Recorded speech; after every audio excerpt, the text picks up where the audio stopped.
யூடியூபில் காகித சக்தி செய்திகளை காணுங்கள். காகித சக்தி செய்திகளுக்காக செய்திகள் வாசிப்பவர் ப. சவுந்தரராஜன்.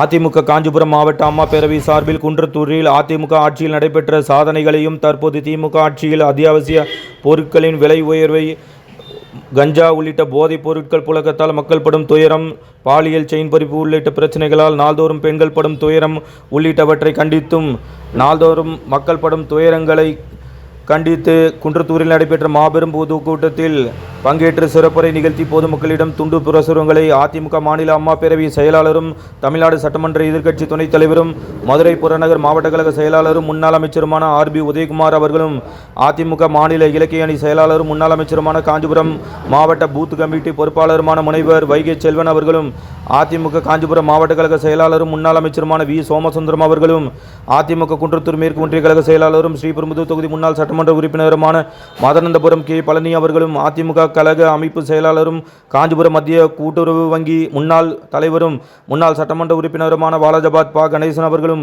காஞ்சிபுரம் மாவட்ட அம்மா பேரவை செயலாளர் KUS சோமசுந்தரம் அவர்களும் மற்றும் மாவட்ட கழக துணை செயலாளர் ரேவதாட்சனை SM சுந்தரராஜன், மாவட்ட கழக துணை செயலாளரும் பெண்ணலூர் பகுதி ஒன்றிய குழு உறுப்பினருமான போந்தூரிய செந்தில்ராஜன், மாவட்ட கழக பொருளாளர் V. வள்ளிநாயகம், குன்றத்தூர் நகர கழக செயலாளர் இரா அலெக்சாண்டர், மாங்காடு நகர கழக செயலாளர் M. பிரேம்சேகர் உள்ளிட்ட பலர் மற்றும் மாவட்டத்திற்குட்பட்ட கழகம், அம்மா பேரவை, பிற அணி நிர்வாகிகள், மாநில மாவட்ட மாநகர பகுதி ஒன்றிய பேரூர் ஊராட்சி கிளைக்கழக செயலாளர்கள், பிற அணி செயலாளர்கள், நிர்வாகிகள், தொண்டர்கள், பொதுமக்கள் திரளாக இந்நிகழ்வில் கலந்து கொண்டனர்.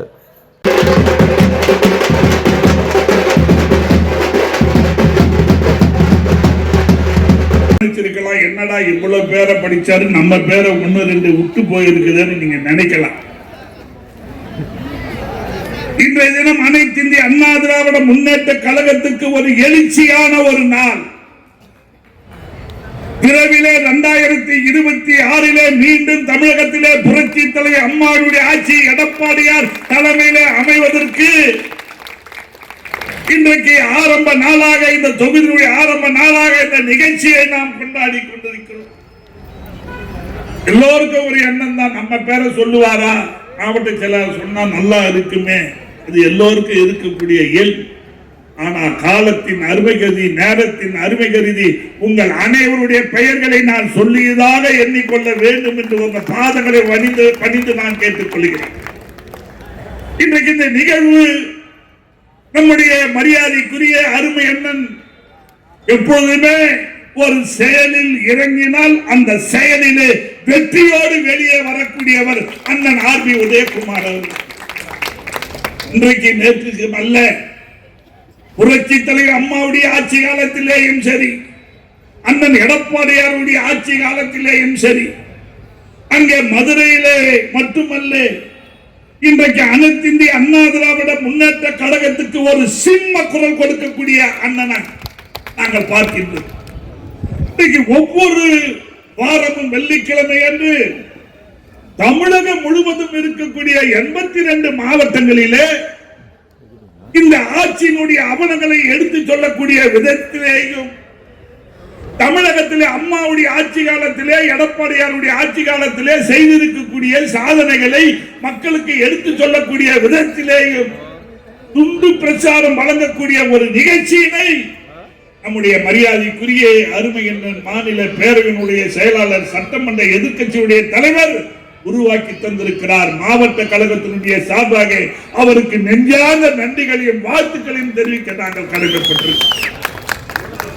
எங்களை பொறுத்தவரை இன்றைக்கு தமிழகத்திலே காலையிலே ஒரு பட்ஜெட் தாக்கல் செய்யப்பட்டிருக்கு. அண்ணெல்லாம் பட்ஜெட்டுக்கு போயிட்டு வெளிநடப்பு பண்ணிட்டு வெளியே வந்திருக்கிறாங்க.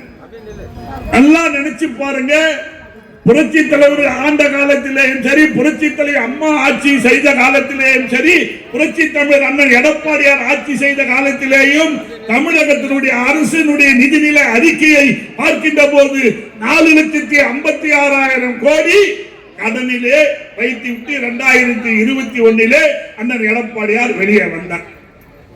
4,56,000 கோடி கடன்.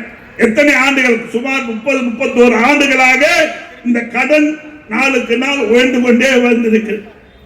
புரட்சித்துறை அம்மாவுடைய ஆட்சி காலத்தில் 2011 இருந்து அண்ணன் எடப்பாடியாருடைய ஆட்சி காலம் முடிய இருந்த 21 வரை நாட்டு மக்களுக்கு என்னென்ன திட்டங்களை செய்து கொடுத்திருக்கக்கூடிய ஆட்சி அதிமுக ஆட்சி. கடனை வாங்கினாலும் கூட மக்களுக்கு லேப்டாப்பை கொடுத்தோம், இலவச மின்சாரத்தை கொடுத்திருக்கிறோம், பசுமை வீடை கட்டி கொடுத்திருக்கிறோம். அது மட்டுமல்ல, அம்மா உணவகத்தை திறந்து வைத்திருக்கிறோம், அம்மா சிமெண்ட், அம்மா குடிநீர் என்று பல்வேறு திட்டங்களை தமிழ்நாட்டுக்கு மக்களுக்கு நாங்கள் கொடுத்திருக்கிறோம். எங்க ஆட்சியில கொடுக்கப்பட்டிருக்கிறோம்.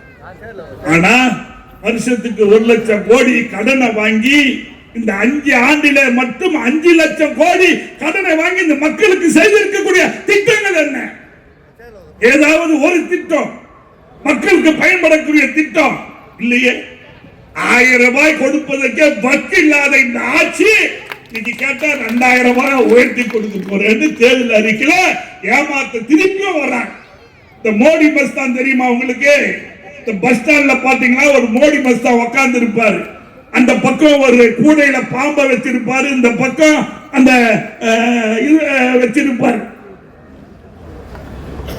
இப்ப பாம்புக்கும் கீரிக்கும் சண்டை விட போறோம்னு சொல்லுவாரு, ஆனா சண்டை விட மாட்டார். அதே போல மோடி மஸ்தான் வேலைய இன்னைக்கு தமிழ்நாட்டுடைய முதலமைச்சர் செய்து கொண்டிருக்கிறார். திருப்பி ஏமாற்றம் வந்து விட்டார். இன்னைக்கு எப்படி எல்லாம் ஏமாத்துறாருன்னு பாருங்க. இன்னைக்கு மக்களுக்கு ஏதாவது ஒரு நல்ல திட்டம் இருக்குதா? இல்லையே. இன்னைக்கு கிராமப்புறத்துல நாங்களா போறோம், அண்ணன் வைகையார் போறாரு. இன்னைக்கு ஒரு அம்மா கண்ணீர் விட்டு அழுது சொல்லுது, இந்த ஆட்சி நாசமா போகணும், இந்த ஆட்சி ஒழியணும். ஒழுங்கா 1000 ரூபாய் அம்மா ஆட்சி காலத்துல, எடப்பாடியார் ஆட்சி காலத்துல எனக்கு வந்தது. அந்த 1000 ரூபாய வாங்கி வெத்தலை பாக்கு வாங்கினேன், டீ குடிச்சேன், காபி குடிச்சேன். ஏதோ என் பேர பிள்ளைங்க அவங்க கையில ஒரு 5 ரூபாய் 10 ரூபாய் கொடுத்து அனுப்பிச்சேன். இன்னைக்கு சண்டால இந்த திமுக ஆட்சியில 1000 ரூபாயும் வரல. 100 நாள் வேலைக்கு போனா சம்பளமும் கிடைக்கல. ஆசிரியர்களுக்கு இன்னைக்கு கொடுக்க வேண்டிய அந்த சம்பளத்தையும் இன்னைக்கு கொடுக்க முடியல. அரசு ஊழியர்களுக்கு அந்த பழைய ஓய்வூதிய திட்டத்தை அமுல்படுத்துவேன்னு சொன்னாரு, அதையும் படுத்த முடியல. இப்படி பல்வேறு வகையில இன்னைக்கு தமிழ்நாடு நசுக்கப்பட்டிருக்கிறது, ஒடுக்கப்பட்டிருக்கிறது. இவற்றை எல்லாம் தட்டி கேட்கக்கூடிய ஒரு நிகழ்ச்சியாக இந்த நிகழ்ச்சி இன்றைக்கு நடைபெற்றுக் கொண்டிருக்கிறது. இன்னைக்கு ஸ்டாலின் பாணியில சொல்ல வேண்டும் என்று சொன்னால், இன்னைக்கு போடப்பட்டிருக்கக்கூடிய பட்ஜெட் காகித பூ. இந்த காகித பூ எப்பொழுதுமே மணக்காது. அதே போலதான் இன்னைக்கு அவர் ஆட்சியில் இன்னைக்கு போட்டிருக்கக்கூடிய பட்ஜெட் கடனை மட்டும் வாங்கியிருக்கிறாரு, மக்களுக்கு திட்டங்களை கொடுக்கல. இன்னைக்கு டாஸ்மார்க்ல மட்டும் 1000 கோடி ரூபாய் கொள்ளை அடிக்கப்பட்டிருக்கிறது. பத்திரிகையாளர் சொல்லுகிறார்கள், அந்த உண்மையை விசாரித்தோமானால் 40,000 கோடி இன்னைக்கு கொள்ளை அடிக்கப்பட்டிருக்கும் என்று சொல்லி புரட்சி தமிழர் அண்ணன் எடப்பாடியார் இன்னைக்கு சட்டமன்றத்திலேயே இருந்து வெளியே வந்திருக்கிறார். கவலைப்படாதீர்கள் அண்ணா, புரட்சி தமிழர் அண்ணன் எடப்பாடியார் அவர்களே, நீங்கள் கவலைப்படாதீர்கள். விரைவில் அதே செயின்ட் ஜார்ஜ் கோட்டையிலே முதலமைச்சராக நீங்கள் போகும் காலம் விரைவிலே வரும். அதற்கு நாங்கள் எல்லாம் அயலாது உழைப்போம் என்று சொல்லி வாய்ப்புக்கு நன்றி கூறி இந்த கூட்டத்தை மிக அற்புதமாக இங்கே உருவாக்கிய நம்முடைய பேரவை செயலாளர் அவர்களுக்கும், நம்முடைய இந்த தொகுதியின் முன்னாள் சட்டப்பேரவை உறுப்பினர் அண்ணன் மதானந்தபுரம் பழனி அவர்களுக்கும், அவரோடு இந்த கழக பணியாற்றி கொண்டிருக்கக்கூடிய கழக தோழர்களுக்கு நெஞ்சார்ந்த நன்றிகளையும் வாழ்த்துக்களும் சொல்லி விடைபெற்றுக் கொள்கிறேன். நன்றி, வணக்கம்.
வந்த பிறகு மக்களை கண்டுகொள்ளாத ஒரு அரசாக இருக்கக்கூடிய இந்த அரசை கண்டித்தும் இன்றைக்கு தமிழகத்திலே சட்டம் ஒழுங்கு கெட்டு போயிருக்கிறது. எங்கு பார்த்தாலும் போதை கலாச்சாரம், குழந்தையை முதல் பெரியவர் வரை பாலிட புகார்கள், இப்படி பல்வேறு பிரச்சனைகள் இன்றைக்கு தமிழகத்திலே தலைவிரித்து ஆடிக்கொண்டிருக்கிறது. புரட்சி தலைவி அம்மாவுடைய ஆட்சி காலத்திலேயும் புரட்சி தமிழர் அண்ணன் எடப்பாடியாருடைய ஆட்சி காலத்திலேயும் அமைதி பூங்காவாக இருந்த தமிழகம் இன்று அமளி காடாக மாறி இருக்கிறது. ஸ்டாலின் விடியா திமுக ஆட்சியினுடைய அவலங்களை மக்களுக்கு எடுத்துச் சொல்லும் விதமாக கழக அரசு செய்திருக்கக்கூடிய சாதனைகளை மக்களிடத்திலே எடுத்துச் சொல்லக்கூடிய துண்டு பிரசாரம் வழங்கக்கூடிய விழாவாக நிகழ்ச்சியாகவும் திண்ணை பிரச்சாரமாகவும் மாவட்ட அம்மா பேரவையினுடைய சார்பாக இந்த நிகழ்ச்சி நடைபெற்றுக் கொண்டிருக்கிறது.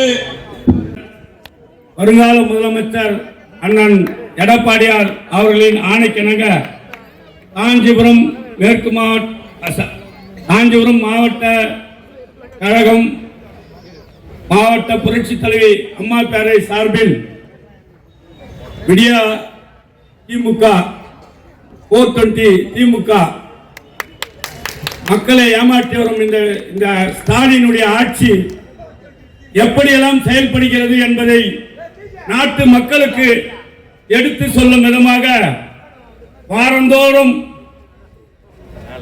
எங்களுடைய கழக அம்மா பேரவையினுடைய செயலாளர், முப்பெரும் துறையினுடைய அமைச்சர், மதுரை புறநகருடைய மாவட்ட கழக செயலாளர் அண்ணன் அவர்கள் ஆணைக்கிணங்க அவர்களின் வழிகாட்டுதலின்படி வாரந்தோறும் வெள்ளிக்கிழமை இந்த மாவட்டத்திலே மாவட்ட கழக செயலாளர் தலைமையேற்று சிறப்பாக இந்த துண்டு பிரசுரங்களை வழிநடத்தி வருகிறோம். மக்களிடம் எடுத்து சொல்லி வருகிறோம். அதனுடைய தொடர்ச்சியாக இன்று காஞ்சிபுரம் மாவட்டத்திற்கு நம்மளுடைய கழக அம்மா பேரவை செயலாளர் அண்ணன் அவர்கள் நானே நேரில் வந்து மக்களிடையே இந்த 420 ஸ்டாலினுடைய ஆட்சியை அவல நிலங்களை நிலைமைகளை மக்களுக்கு எடுத்து சொல்லும் விதமாக இந்த களத்திலே இறங்கி மக்களிடத்திலே சென்று திண்ணை பிரச்சாரம் செய்ய உள்ளார். இந்த நிகழ்ச்சிக்கு குண்டத்தூர் இந்த பகுதியிலே குண்டத்தூர் ஒன்றிய கழக செயலாளர் அருமை அண்ணன் பழனி அண்ணன் அவர்களுடைய ஏற்பாட்டிலும் மாவட்ட கழகம் அம்மா பேரவை இந்த தொகுதி அனைவரும் ஒத்துழைப்போடு மிக பிரம்மாண்டமாக இதுல என்னன்னா எனக்கு ஒரு பெருமை, ஒரு அணி மாதிரி இல்ல, கழகம் எப்படி செயல்படுகிறதோ அந்த அணி இந்த அணிலாம் கிடையாது. கழகம் எடப்பாடியார் அவர்கள் ஆணைக்கிணங்க எந்த அணியாக இருந்தாலும் கடைசி அணி எந்த அணியாக இருந்தாலும் இதே மாதிரிதான் இந்த சிறப்பான நிகழ்ச்சி நடைபெறும் என்பதற்கு எடுத்துக்காட்டாக தான் இந்த பேரணியுடைய நிகழ்ச்சி அமைந்துள்ளது.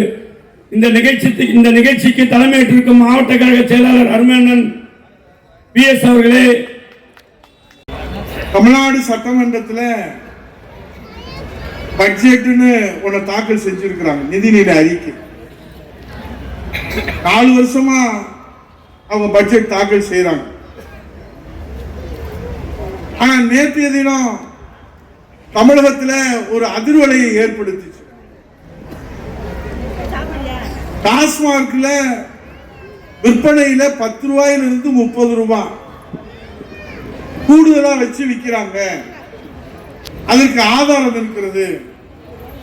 இதை இடி அமலாக்கத்துறை, மத்திய அரசினுடைய அமலாக்கத்துறை நேற்று ஆதாரப்பூர்வமாக வெளியிட்டிருக்கிறார்கள். ஆனால் இதை தமிழகம் முழுவதும் இதுபோன்ற மதுபான கடைகளிலே இந்த திமுக அரசு, திமுக அமைச்சர் பாட்டிலுக்கு 10 ரூபாய் வைத்து ஒரு நாளைக்கு 1 கோடி பாட்டில் என்று சொன்னால் 100 கோடி ரூபாய் அளவிலே விற்பனையிலே மட்டும் ஊழல் செய்து அதை திமுகவின் தலைமைக்கு கொண்டு சேர்க்கிறார் என்று 2 ஆண்டுகளுக்கு முன்பாகவே இந்த ஊழலை உலகத்திற்கு தோலுறுத்து காட்டிய நெஞ்சுறுதி கொண்டிருக்கிற மாண்புமிகு எதிர்க்கட்சி தலைவர், ஒரே தலைவர், ஒப்பற்ற தலைவர், புரட்சி தலைவர் ஐயா எடப்பாடியார் 2 ஆண்டுகளுக்கு முன்பாகவே அண்ணா திராவிட முன்னேற்ற கழகம் தமிழகம் முழுவதும் இந்த டாஸ்மாக் ஊழலை கட்டுப்படுத்த வேண்டும், தடுத்து நிறுத்த வேண்டும், முற்றுப்புள்ளி வைக்க வேண்டும் என்று மிகப்பெரிய போராட்டம் நடத்தி இப்போ இந்த ஆலைகள்ல நடந்திருக்கிற ஊழல் இதுதான் விஞ்ஞான பூர்வமான ஊழல். செந்தில் பாலாஜி செல்வனோடையும் பணியாற்றி இருக்கிறாரு, எங்களோடையும் பணியாற்றி இருக்கிறார். அப்பெல்லாம் அவருக்கு இந்த மூளை இல்லை, இப்பதான் வேற மூளை அவருக்கு வந்திருக்கு. எங்கிட்ட இருந்தா புனிதர், அவர்கிட்ட இருந்தா எங்கிட்ட இருந்தா ராமன், எங்கிட்ட இருந்தா அவர்கிட்ட இருந்தா ராவன் அப்படி சொல்லவில்லை. எனக்கு தான் வில்லு கதை சொல்லி நம்ம வைகை செல்வன் நம்ம எல்லாம் சிரிக்கவும் சிந்திக்க வைத்திருக்கிறார். செந்தில் பாலாஜி மாணவனிலிருந்து எங்களோட இருக்கிறார். அங்க போனவன எப்படி இந்த விஞ்ஞான ரீதியான ஊழல் செய்தாரு? ஏன்னா சர்க்காரியா கமிஷன் சொல்லிச்சு, இந்தியாவிலே விஞ்ஞான ரீதியாக ஊழல் செய்வதற்கு கருணாநிதியை தவிர வேறு யாரும் பிறக்கவில்லை. கதெல்லாம் உங்களுக்கு தெரியும். சர்க்கரை எங்கடான்னு கேட்டா யார் தின்னுட்டு போனா, இவன் தின்னதை எறும்பு தின்னுட்டு போச்சுன்னு சொன்னான்.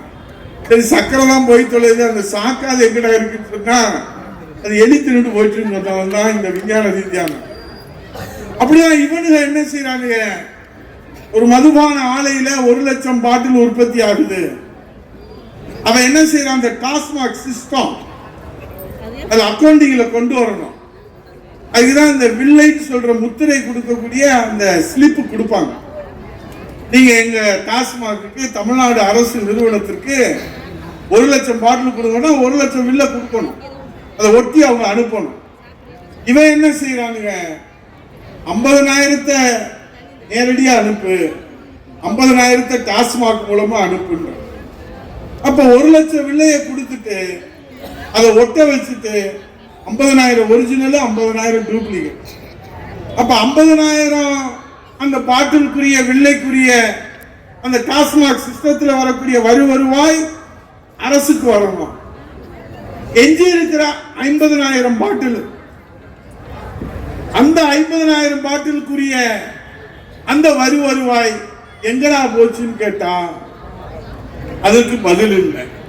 அதுக்கு தான் எங்க அப்பா ஈடி இப்ப வந்து செந்தில்நாதன்ட்டு எங்கடா கொடுத்த, அதுதான் வைகை செல்வன் சொன்னாரு. டெல்லியில நடந்துச்சு பார்த்தேல, சத்தீஸ்கர்ல நடந்துச்சு பார்த்தேல, மிக விரைவிலே தமிழ்நாட்டிலே நடக்க போகிறது திமுகவுடைய அரசியல் எதிர்காலமே கேள்விக்குறியாக போகும். ஏன்னா நாங்க தெரியாமலையா செந்தில் பாலாஜி எங்க அம்மா தள்ளி வச்சாங்க. முட்டா பையில செந்தில் பாலாஜியை புரட்சி தலைவி இதயதேவ அம்மா அவர்கள் இவன் இதுக்கு சரியா வரமாட்டான்னு சொல்லிதானே தள்ளி வச்சோம். தள்ளி வச்சவனை நீ வந்து தூக்கி வச்சு கொண்டாடுறிய, அப்பதான் எங்களுக்கு டவுட். ஸ்டாலின் இதுவரைக்கும் திமுகவில் இருக்கிற துறைமுருகன்ல இருந்து கடைசி தொண்டை அன்பரசை வரைக்கும் வச்சுக்கோங்க, இங்க இருக்கக்கூடியவன் யாருமே தியாகின்னு சொன்னதா எனக்கும் தெரியல, வைகை செல்வனுக்கு தெரியுமா தெரியல, சோமசுந்தருக்கு தெரியுமா தெரியல, பாலாஜிபாத் கணேசனுக்கு தெரியுமா தெரியல, இங்க இருக்கிற தம்பி அப்புக்கு தெரியுமான்னு தெரியல, சத்யாவுக்கு தெரியுமான்னு தெரியல. ஆனா முத்துவேல் கருணாநிதி ஸ்டாலின் சொன்னாரு, ஏங்க செந்தில் பாலாஜியை காப்பாத்துறதுக்கு நீங்க இவ்வளவு முயற்சி எடுக்கிறீங்க அப்படின்னு சொன்னா அவர் தியாகி அப்படின்னு சொன்னார். உங்க திமுக கட்சியை வளர்க்கறதுக்கு கொடி பிடிச்சாரா, போராட்டம் நடத்துறாரா, அல்லது திமுக கட்சியை வளர்க்கறதுக்கு மிசா கொடுமையில உங்களோட இருந்தாரா? எதுவுமே இல்ல. அப்ப எங்களுக்கு புரியல, ஏன் முத்துவேல் கருணாநிதி ஸ்டாலின் இந்த செந்தில் பாலாஜியை தியாகி என்று சொல்கிறார் என்று சொன்னால் 50,000 பாட்டில் வருவாயை சிந்தாமல் சிதறாமல் குடிகாரனிடத்திலே கொள்ளையடித்து எங்கள் குடியை வளர்ப்பதற்காக சேர்க்கிற செந்தில் பாலாஜி தான் தியாகி. கொள்கை வளர்க்கிறவன், லட்சியம் வளர்க்கிறவன் அதெல்லாம் தியாகி கிடையாது. தியாகிக்கு ஆப்பு வச்சாச்சு. 1000 கோடி சும்மா சாம்பிள் ட்ரெய்லர் தான். மாண்புமிகு எதிர்கட்சி தலைவர் புரட்சி தமிழர் ஐயா எடப்பாடியார் சட்டமன்றத்திலே சொல்றார். மாண்புமிகு பேரவைத் தலைவர் அவர்களே, நேற்றைய தினம் அமலாக்கத்துறையில 1000 கோடின்னு அதிகாரப்பூர்வமா வெளியிட்டு இருக்கிறாங்க. இந்த நாடே பத்தி எரியுது. இந்த ஊழலை பத்தி விவாதிக்க வேண்டாமா? இன்னும் முழுசா விசாரணை செஞ்சா 40,000 கோடின்றாங்க. இதற்கு ஏற்கனவே முன்னாள் நிதி அமைச்சர், தற்போதைய தகவல் தொழில்நுட்பத்துறை அமைச்சர், மதுரையுடைய மண்ணின் மைந்தர் பிடிஆர் பள்ளிவேல் தியாகராஜன் சொன்னார், இந்த டாஸ்மாக்ல இருந்து வர்ற வருமானம் எல்லாம் முழுசா அரசுக்கே வர்றது இல்ல, அது வெளியவே சுத்திக்கிட்டே இருக்குது அப்படின்னு யதார்த்தத்தை போட்டு உடைச்சார். அப்புறம் 30,000 கோடிய சபரிசனும் உதயநிதி ஸ்டாலினும் எங்க வைக்கணும் தெரியாம அலைகிறாருன்னு சொன்னதுனால அவரை தூக்கி எங்க வைக்கணுமோ அங்க வச்சுட்டாங்க. எதற்காக நான் சொல்லுகிறேன் என்று சொன்னால், இன்றைக்கு பட்ஜெட் தாக்கல் செய்திருக்கிற திமுக நேற்றைய அந்த மதுபான ஊழலிலே தார்மீக பொறுப்பேற்று திமுக அரசு ராஜினாமா செய்திருக்க வேண்டும். நீங்க பட்ஜெட்டை தாக்கல் செய்து என்னத்தை கிழிச்சீங்க?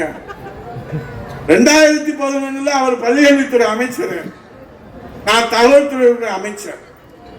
புரட்சி தலைவர் இதயதீபம் அம்மா அவர்கள் தேர்தல் வாக்குறுதியிலே மடிக்கணினி கொடுக்க வேண்டும் என்று என் பிள்ளைகளுக்கு வாக்குறுதி அளித்திருக்கிறேன் என்று சொன்னார். அப்ப அந்த ஆய்வில் அம்மா அவர்கள் எங்களை எல்லாம் அழைத்து உட்கார வச்சு பேசினார். மடிக்கணினி ஏற்கனவே கொடுத்த வாக்குறுதி 20 கிலோ விலையில்லாத அரிசி, விலையில்லாத மிக்சர் கிரைண்டர் எல்லாம் கொடுத்தாச்சு. தாய் வீட்டு சீதனமா, கறவை மாடு ஆடு வழங்குகிற திட்டம், தாலிக்கு தங்க வழங்குகிற திட்டம் எல்லாம் அம்மா கொடுத்தாங்க. இந்த மடிக்கணினி திட்டம் தொடங்கணும். அப்ப சீஃப் செக்ரட்டரி சொல்றாரு, இட் கான்ட் பாசிபிள், இதற்கு சாத்தியக்கூறு இல்லை, இது முடியவில்லை என்று சொல்கிறார். ஏன் என்று அம்மா கேட்கிறார். நீங்கள் 9 லட்சம் பள்ளிக்கூடத்தில் படிக்கிற, கல்லூரியில் படிக்கிற, பாலிடெக்னிக்கில் படிக்கிற மாணவ செல்வங்களுக்கு மடிக்கணினி வழங்க வேண்டும் என்று நீங்கள் தேர்தல் வாக்குறுதி கொடுத்திருக்கிறீர்கள். அதை நிறைவேற்ற வேண்டும் என்று சொன்னால் 9 லட்சம் மடிக்கணினி வேண்டும். நான் சொல்வது 2011 இந்தியாவிலே அல்ல, உலகத்திலேயே 9 லட்சம் மடிக்கணினி ஓராண்டில் உற்பத்தி செய்யவில்லை. அப்படியே உற்பத்தி செய்தாலும் ஒரு மடிக்கணினி 1 லட்சம் ரூபாய். அப்ப அம்மா கேட்கிறாங்க, mister chief secretary, what you want say, நீங்க என்ன சொல்ல விரும்புறீங்க? அம்மா, மடிக்கணினி கொடுப்பதற்கு பதிலாக கையடக்க கணினி, டேப்லெட் என்று சொல்லக்கூடிய அதே ப்ரொவிஷன், அதே வசதி உள்ளதை கொடுத்து விடலாம் என்று சொல்லுகிற போது புரட்சி தலைவர் இதயதீபம் அம்மா அவர்கள் இந்த நேரத்தில் என்ன முடிவு எடுப்பார்கள்? ஆட்சி அமைச்சாச்சு, மக்கள் ஓட்டு போட்டாச்சு, அம்மா முதலமைச்சர் வந்தாச்சு, இன்னும் 5 வருஷம் கழிச்சு தான் மக்களை சந்திச்சு ஓட்டு கேட்க போறோம். ஆனால் என் வணக்கத்திற்குரிய காஞ்சிபுரம் மண்ணின் மைந்தர்களே, புரட்சி தலைவர் இதயதீபம் அம்மா அவர்கள் அந்த இடத்துல சொன்னார்கள், மிஸ்டர் சீஃப் செக்ரட்டரி, நான் என் பிள்ளைகளுக்கு மடிக்கணினி தான் தருவேன் என்று சொல்லியிருக்கிறேன். அம்மா சொன்னால் அதை செய்வார் என்று நம்பி இருக்கிறார்கள். ஆகவே 1 லட்சம் அல்ல, 1 கோடி என்றாலும் என் பிள்ளைகளுக்கு மடிக்கணினி தான் தருவேன் என்று உத்தரவிட்ட தலைவி புரட்சி தலைவி இதயதீபம் அம்மா அவர் அந்த 1 நிமிடம் சிந்தனையை மாற்றி இருந்தால் 52 லட்சம் பேர்கள் இன்றைக்கு மடிக்கணினியை பெற்றிருக்க முடியாது. ஆனால் இப்போது இருக்கிற திமுக அரசு 4 ஆண்டுகள் தூங்கிவிட்டு இந்த பட்ஜெட்ல நாங்கள் கல்லூரி மாணவர்களுக்கு எல்லாம் மடிக்கணினி தர போறோம்னு அறிவிக்கிறோம். அதைத்தான் வைகை செல்வன், நம்முடைய சொல்லின் செல்வர் நாவுக்கரசர் சொன்னார். நாங்க அறிவிச்ச பட்ஜெட்டை செயல்படுத்த முடியாத, அதை காப்பி பேஸ்ட் பண்ணி இப்ப நீங்க வெளியிடுறீங்க. புரட்சி தமிழர் ஐயா எடப்பாடியார் சட்டமன்றத்தில் கேட்டால் 525 வாக்குறுதிகளிலே நீட் தேர்வு ரகசியத்திலே தொடங்கி நம்முடைய மாணவ செல்வங்களுக்கு வேலை வாய்ப்பு வழங்குவதை வரை 3 லட்சம் வேலை வாய்ப்பு. ஆனா இன்னைக்கு அறிவிக்கிறாங்க பட்ஜெட்ல நாங்க 40,000 பேருக்கு கொடுக்க போறோம், ஏற்கனவே 52,000 பேருக்கு கொடுத்திருக்கிறோம். அப்ப இந்த 4 ஆண்டுகளிலே தூங்கிக் கொண்டிருக்கிற அரசு திடீரென்று விழுத்துக் கொண்டதை போல இந்த பட்ஜெட்டிலே அறிவித்திருக்கிறார். இதற்கெல்லாம் எங்கே நிதி இருக்கிறது என்று மாண்புமிகு நம்முடைய புரட்சி தமிழர் எதிர்க்கட்சி தலைவர் வருங்கால முதலமைச்சர் ஆதாரத்தோடு சட்டமன்றத்திலே கேள்வி கேட்டார். அதான் பதில் இல்லை. அதனாலதான் இந்த திண்ணை பிரச்சாரத்தை போட்டு ஏன் நாங்க மக்களை சந்திக்கிறோம். சட்டமன்றத்தில் மேலக ஆளுநர் உரையில நம்முடைய புரட்சி தமிழர் ஐயா எடப்பாடியார் அவர்கள் 2 மணி நேரம் 55 நிமிடங்கள் பேசுகிறார். ஒரு நிமிஷம் கூட கேமராவை நம்ம பக்கத்தில் திருப்பவே இல்லை. நாங்க உடனே சபாநாயகர்கிட்ட போய் கேட்டோம், ஏன் இது நியாயமா? உங்க முகத்தையே காமிச்சுட்டே இருக்கீங்களே, தமிழ்நாட்டு மக்கள் எப்படி இதெல்லாம் பார்ப்பாங்க? அதெல்லாம் எங்க முகத்தை தான் பார்க்கறதுக்கு விரும்புறாங்க. அந்த லட்சணத்தை தான் இன்னைக்கு பார்த்தோமே. ஏறத்தாழ 1000 இடத்துல LED டிவி. இங்க பார்த்தா காஞ்சிபுரத்துல மக்கள் வெள்ளத்துல இந்த துண்டு பிரசுரம் வழங்குற நிகழ்ச்சியை நம்முடைய சோமசுந்தரம் ஏற்பாடு செஞ்சிருக்கிறார். அரசு செலவுல LED-ல இந்த பட்ஜெட் வந்து ஒளிபரப்பு செய்யறாங்க. ஒரு இடத்துல கூட காக்கா குருவி குஞ்சு கூட அந்த இடத்துல பார்த்ததா நமக்கு தகவலே இல்லை, செய்தி. அரசு செலவுல 1000 இடத்துல இந்த லட்சணத்துல இவங்க ஒளிபரப்பு பண்றாங்க. ஏன்னா இந்த உலகத்திலே இல்லாத பட்ஜெட். இங்க சொன்னார் சோமசுந்தரம், இது காகிதப்பூ. அதே நம்முடைய வைகை செல்வம் வழிமொழிந்தார், காகிதப்பூ மணக்காது, மல்லிகைப்பூ தான் மணக்கணும். இந்த பட்ஜெட் காணல் நீராக காட்சி தருகிறதே தமிழக மக்களுடைய தாகத்தை தீர்ப்பதற்கு இந்த காணல் நீர் ஒரு நாளும் பயன்படாது என்கிற அடிப்படையிலே தான் சும்மா அச்சடிச்சு அதை வாசிச்சுட்டு போயிடுறாங்க. 2 மணி நேரம் 2.5 மணி நேரம். 4 ஆண்டுல அறிவித்திருக்கிற திட்டங்களை எதை செயல்படுத்தி இருக்கிறீர்கள்? 9 லட்சம் கோடி உதயசந்திரன் செயலாளர் அவர்கள் ஒப்புதல் வாக்குமூலம் கொடுத்திருக்கிறார்.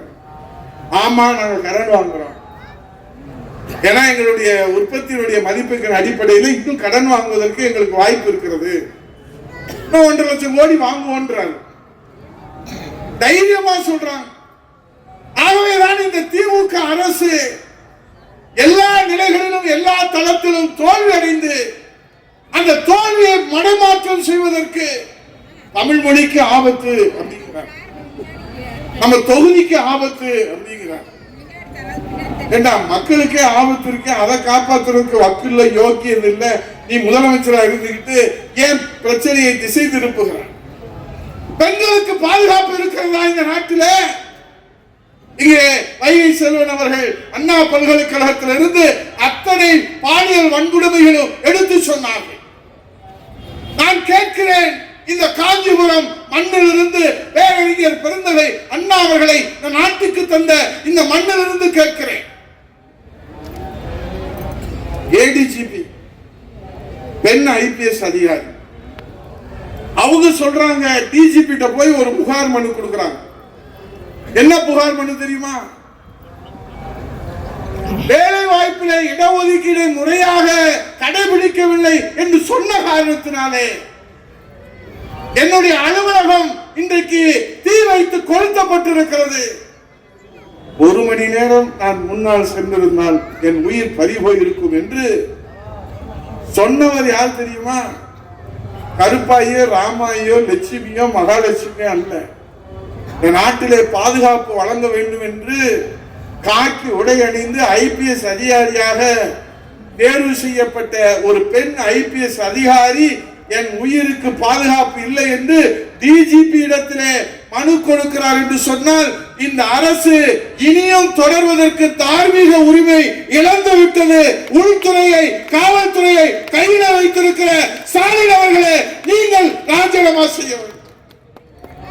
அதைத்தான் மாண்புமிகு எதிர்க்கட்சி தலைவர் இன்னைக்கு சொல்லி இருக்கிறார்.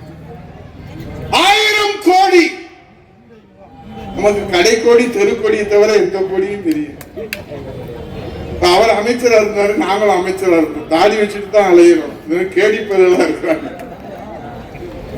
1000 கோடி இன்னும் விசாரணை செய்தால் எத்தனை 1000 கோடி? எல்லா டெண்டர்களிலும், இடம் மாறுதல்களிலும், பணி அமர்த்துவதிலும், டிரான்ஸ்போர்ட் போக்குவரத்திலும், அந்த டாஸ்மாக்ல இருந்து எடுத்துட்டு போற போக்குவரத்து அதுல ஊழல், பணி அமர்த்துவதிலே ஊழல், பணி மாறுவதிலே ஊழல். நாங்க மேடை போட்டு கத்துனோம். புரட்சி தமிழர் ஐயா எடப்பாடியோட தலைமையில மிகப்பெரிய ஆர்ப்பாட்டம் தமிழகம் முழுவதும் நடத்தப்பட்டது. அப்பெல்லாம் என்ன சொல்லியிருப்பீங்க? அரசியல் காழ்ப்புணர்ச்சி காரணமாக அண்ணா திராவிட முன்னேற்ற கழகம் எதிர்க்கட்சி, அதனால ஆளுகிற கட்சி மீது குற்றம் சுமத்துவது மரபு, அது வழக்கு, அது எப்போதும் சொல்வது என்று நீங்கள் நினைத்திருப்பீர்கள். ஆனால் இன்றைக்கு டெல்லியில இருந்து உங்க அப்பன் ஈடி வந்து சொல்றான், இந்த தமிழக அரசு இனியும் ஆளுவதற்கு தகுதி இல்லை. தீர்க்க தரிசனமா சொன்னார் புரட்சி தமிழர் ஐயா எடப்பாடியார். ஆனா அவங்க என்ன சொல்றாரு? இப்ப ஒரே ஒரு சாதனை, பெரிய சாதனை பட்ஜெட்ல ரூபாயின் மதிப்பை குறிப்பிடுவதற்கு உதயகுமார் என்ற ஒரு தமிழன் ஒரு லட்சணை கண்டுபிடித்து அது இந்திய அரசால் ஏற்றுக்கொள்ளப்பட்டு அது இன்றைக்கு இந்தியா முழுவதும் அல்ல உலகம் முழுவதும் அது பயன்படுத்தப்பட்டு வருகிறது. 4 வருஷமா இந்த சண்டாளங்களும் அதைத்தான் பயன்படுத்துறாங்க. ஆனா நேத்து வெளியிட்டார்கள் சர்வே ஆஃப் எக்கனாமிக் தமிழ்நாடு என்று தமிழ்நாட்டினுடைய பொருளாதார ஆய்வறிக்கை என்று ஒன்றை வெளியிட்டிருக்கிறார். அதுல ஒரு குறுந்தகடை வெளியிட்டு அதிலே சொல்லுகிறார்கள், இன்றைக்கு பட்ஜெட்டுடைய அந்த கொள்கை விளக்க எம்பளத்துல ரூல் போட்டிருக்கிறாங்க. பெரிய சாதனை இது யாராலும் செய்யவே முடியாது. வைகை செல்வனால செய்ய முடியாது, சோமசுந்தரத்தினால செய்ய முடியாது, உங்களால செய்ய முடியாது, எங்களால செய்ய முடியாது, அப்துல் கலாம்னால செய்ய முடியாது, யாராலையும் செய்யவே முடியாது. அந்த லட்சணத்தை எடுத்துட்டு இந்த லட்சணத்தை வச்சுட்டாங்க. எவ்வளவு பெரிய லட்சணம்! அதுக்கு பல்வேறு விதங்களில் கண்டனம் வந்து கொண்டே இருக்கிறது. கேட்டா என்ன சொல்ற? தமிழ் மொழிக்கு ஆபத்து, தமிழ் இனத்துக்கு ஆபத்து, தமிழ் மக்களுக்கு ஆபத்து. தமிழ்நாட்டுக்கே ஆபத்து ஒன்னால, வேற யாரால ஒன்னால ஆபத்து? நீ போயிட்டேன்னா எல்லாமே போயிடும். என்னைக்கு ஸ்டாலின் ஆட்சியிலிருந்து இறங்குறாரோ அன்னைக்கே தமிழ் மொழி காப்பாற்றப்படும், தமிழினம் காப்பாற்றப்படும், தமிழ் மக்கள் காப்பாற்றப்படுவார்கள், தமிழ் மண் காப்பாற்றப்படும். ஏனென்றால் இன்றைக்கு இந்த தமிழ்நாட்டு மக்களை இன்றைக்கு ஏமாற்றுகிற கைவந்த கலை.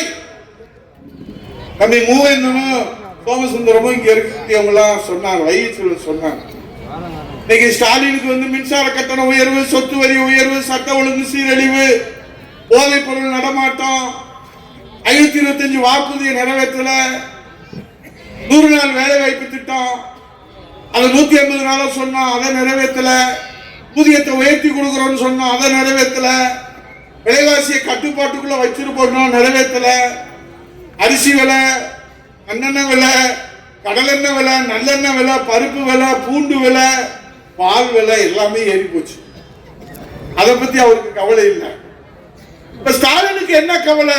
வைகை சொன்னாங்க, என்னை அப்பான்னு அழைக்கிறதா எனக்கு கவலையா இருக்கு. இப்ப அவருக்கு எல்லாம் கவலை.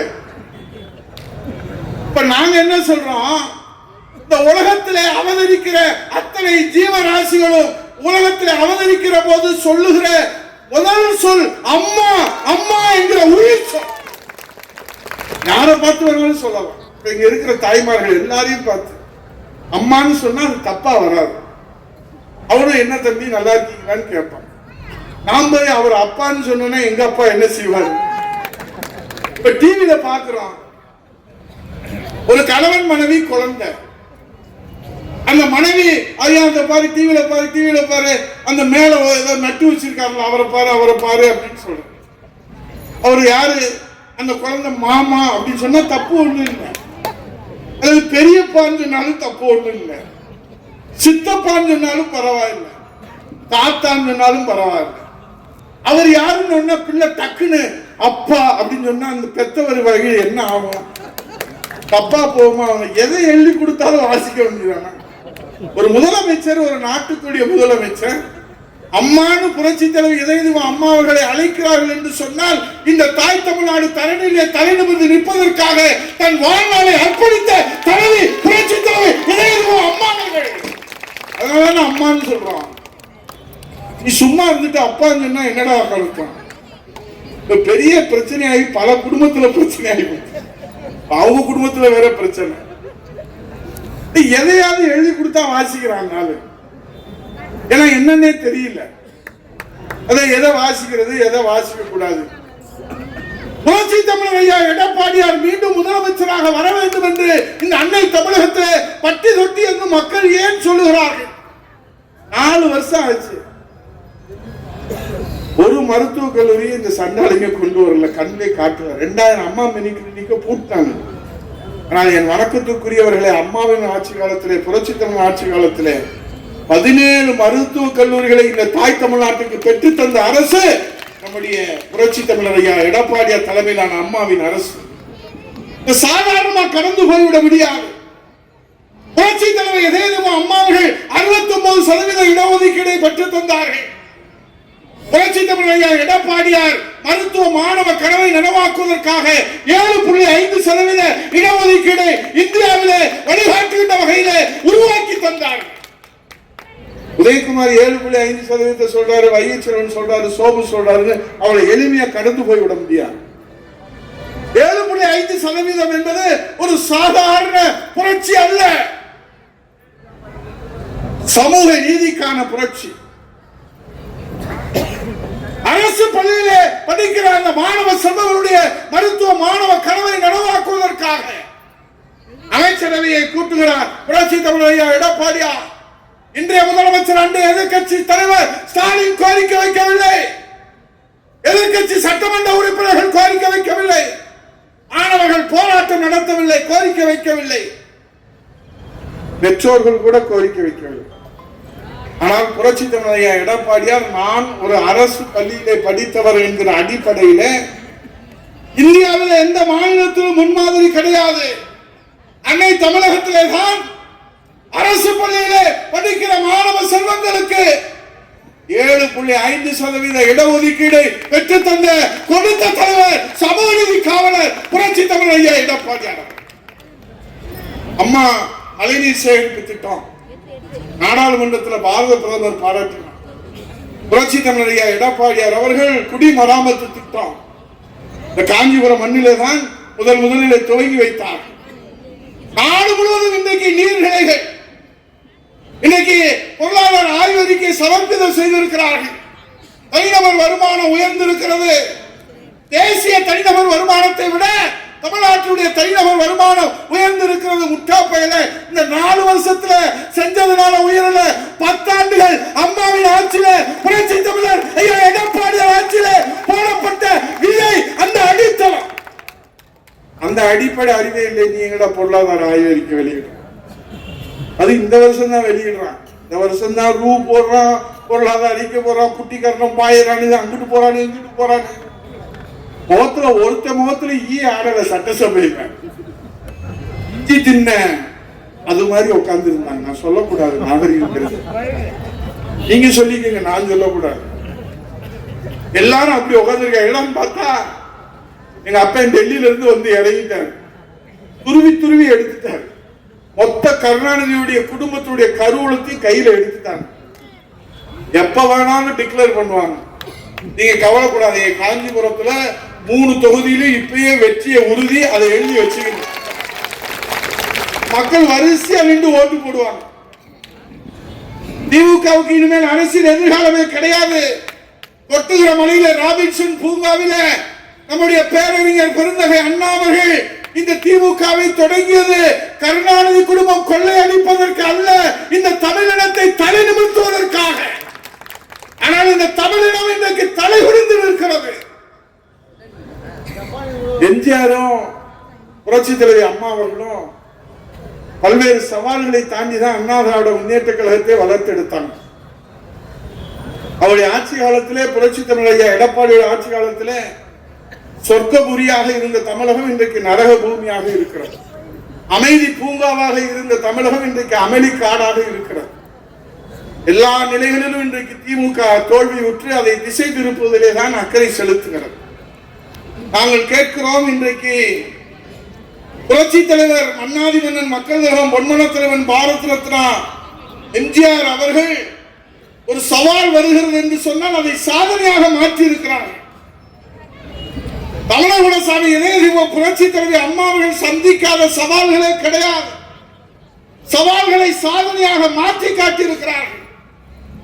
இருவரும் தெய்வங்களுடைய மறு வடிவமாக புரட்சி தமிழர் ஐயா எடப்பாடியார் அவர்கள் எத்தனை சவால்கள் வேற ஆளா இருந்தா விட்டுட்டு ஓடிய பெறும். தலைவர் இந்த இயக்கத்தை தொடங்கினார், அம்மா வளர்த்தெடுத்தார். இந்த இருவரும் தெய்வங்கள் கட்டி ஆண்ட வளர்த்த இந்த இயக்கத்தை இன்றைக்கு ஒரு சாமானியர், ஒரு கிளைக்கழகத்துடைய செயலாளர் தலைமை தாங்கி வழி நடத்துகிற ஜனநாயகம் எந்த கட்சிகளா இருக்கு?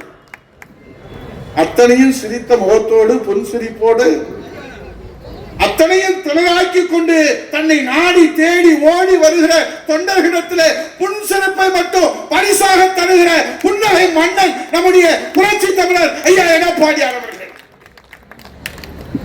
சவால்களை கண்டு கலங்கி நிற்கிற தலைவர்கள் அல்ல நம்முடைய புரட்சி தலைவர் எம்ஜிஆர், புரட்சி தலைவி அம்மா, புரட்சி தமிழர் ஐயா எடப்பாடியார். சவால்களை சாதனைகளாக்கி இந்த தமிழ்நாட்டுக்கு கலங்கரை விளக்கமாக இன்றைக்கு வழிகாட்டியாக இருக்கக்கூடிய தலைவர் தான் புரட்சி தமிழர் ஐயா எடப்பாடியார் அவர்கள். அவருக்கு காலம் கைகூடி வருது. இல்லாட்டா செந்தில் பாலாஜி இப்படி மொத்த குடும்பத்தையும் கொண்டு போய் சிறையில் அடைக்கிற வேலையை பார்த்திருப்பானா? மொத்த குடும்பம் போகுதுப்பா. பொறுத்திருந்து பாருங்க. உதயகுமார் இந்த காஞ்சிபுரம் மண்ணில் இருந்து குன்றத்தூர்ல இருந்து சிவன் ஆலயத்துக்கு முன்பாக சொல்லிவிட்டு போகிறேன். வைகை செல்வன் முன்னிலையில, சோமசுந்தரம் முன்னிலையில, தம்பி உதயகுமார் உன் வாய்க்கு சக்கரை தாண்டா போடணும், நிச்சயமா நீ சொன்னதெல்லாம் நடந்துச்சு. முடிச்சுட்டான் செந்தில் பாலாஜி. அது ஒருத்தன் போதும் திமுகவை முடிக்கிறதுக்கு. நாங்க தான் சொன்னா கேட்கிறியா நீ? வைகை செல்வன் நாங்கெல்லாம் சொல்லையோ அவனை நம்பாதையா, மொத்தமா தர்றேன், மொத்தமா தாண்டா தருவா, மொத்தமா கூட்டிட்டு போயிருவாங்கடா, அதுக்கப்புறம் நீ தப்பிக்கவே முடியாதுடான்னா இப்பதான் முழிக்கிறாங்க. ஏன் அம்மா அவர்கள் இவரை ஒதுக்கி வச்சாங்க? ஏன் புரட்சி தமிழர் ஐயா எடப்பாடியார் இவன் சேர்ந்துக்கிறேன் சொல்லும் போது எங்களுக்கெல்லாம் வருத்தம். ஐஎஸ்எல் கூட கொஞ்சம் வருத்தம் இருந்துச்சு, எனக்கு வருத்தம். செந்தில் பாலாஜி சேர்த்துக்கலாமே, நல்ல களப்பணியாளர், அவனை சேர்த்தா 10 தொகுதி தருவான், 10 தொகுதி தருவான்டா, நான் மொத்தமா ஜெயிலுக்கு தள்ளி விட்டுருவான்டான்னு இப்பதானே தெரிய போகுது. அவர் வேணாங்க, நாங்க சேர்த்துக்கோம் நல்ல வேலை சேர்த்துக்கல, நம்மளெல்லாம் சேர்த்து ஜெயில தள்ளி இருப்பாங்க. எப்படி விஞ்ஞான ரீதியா எங்க நாங்களும் டாஸ்மாக்ல வச்சிருந்தோம், நம்மளும் வச்சிருந்தோம்ல, இப்பெல்லாம் இப்படி அடிக்கணும்னு யாருக்குமே தெரியல. எப்படிலாம் யோசிச்சிருக்கான் பாருங்க. பில்ல ஒட்டுறது, ஆனா பில்லுக்குரிய காசு அங்க போய் விழுகும். மாவை ஆட்டிக்கிட்டே இருந்தா பாதி மாவு அங்க விழுவும், பாதி மாவு இங்க விழுவுன்ற மாதிரி எவ்வளவு டெக்னிக்கலா பண்ணிருக்கலாம் பாருங்க. இந்திய திருநாட்டிலே, அன்னை தமிழகத்திலே புத்தரை பதிக்கின்ற வகையில் தமிழகத்திலே ஒரு ஆட்சி மாற்றத்தை நோக்கி அனைத்து இந்திய அண்ணா திராவிட முன்னேற்ற கழகத்தினுடைய அம்மா பேரவின் சார்பிலே தமிழகத்தினுடைய 8 கோடி தமிழர்களிலே 6.5 கோடி வாக்காளர்களிடத்திலே விழிப்புணர்வை ஏற்படுத்துகின்ற வகையில் ஒவ்வொரு வாரமும் வெள்ளிக்கிழமை தோறும் கழக அமைப்பு ரீதியாக 82 மாவட்டங்களிலே 234 சட்டமன்ற தொகுதிகளிலே பட்டி தொட்டி எங்கும் வீடு வீடாக சென்று இன்றைக்கு தமிழகத்தில் நடைபெற்றுக் கொண்டிருக்கின்ற மக்கள் விரோத திமுக அரசு எல்லா நிலைகளிலும் எல்லா தளங்களிலும் தோல்வியுற்று தோல்வியை ஒப்புக்கொள்வதற்கு மனமில்லாமல்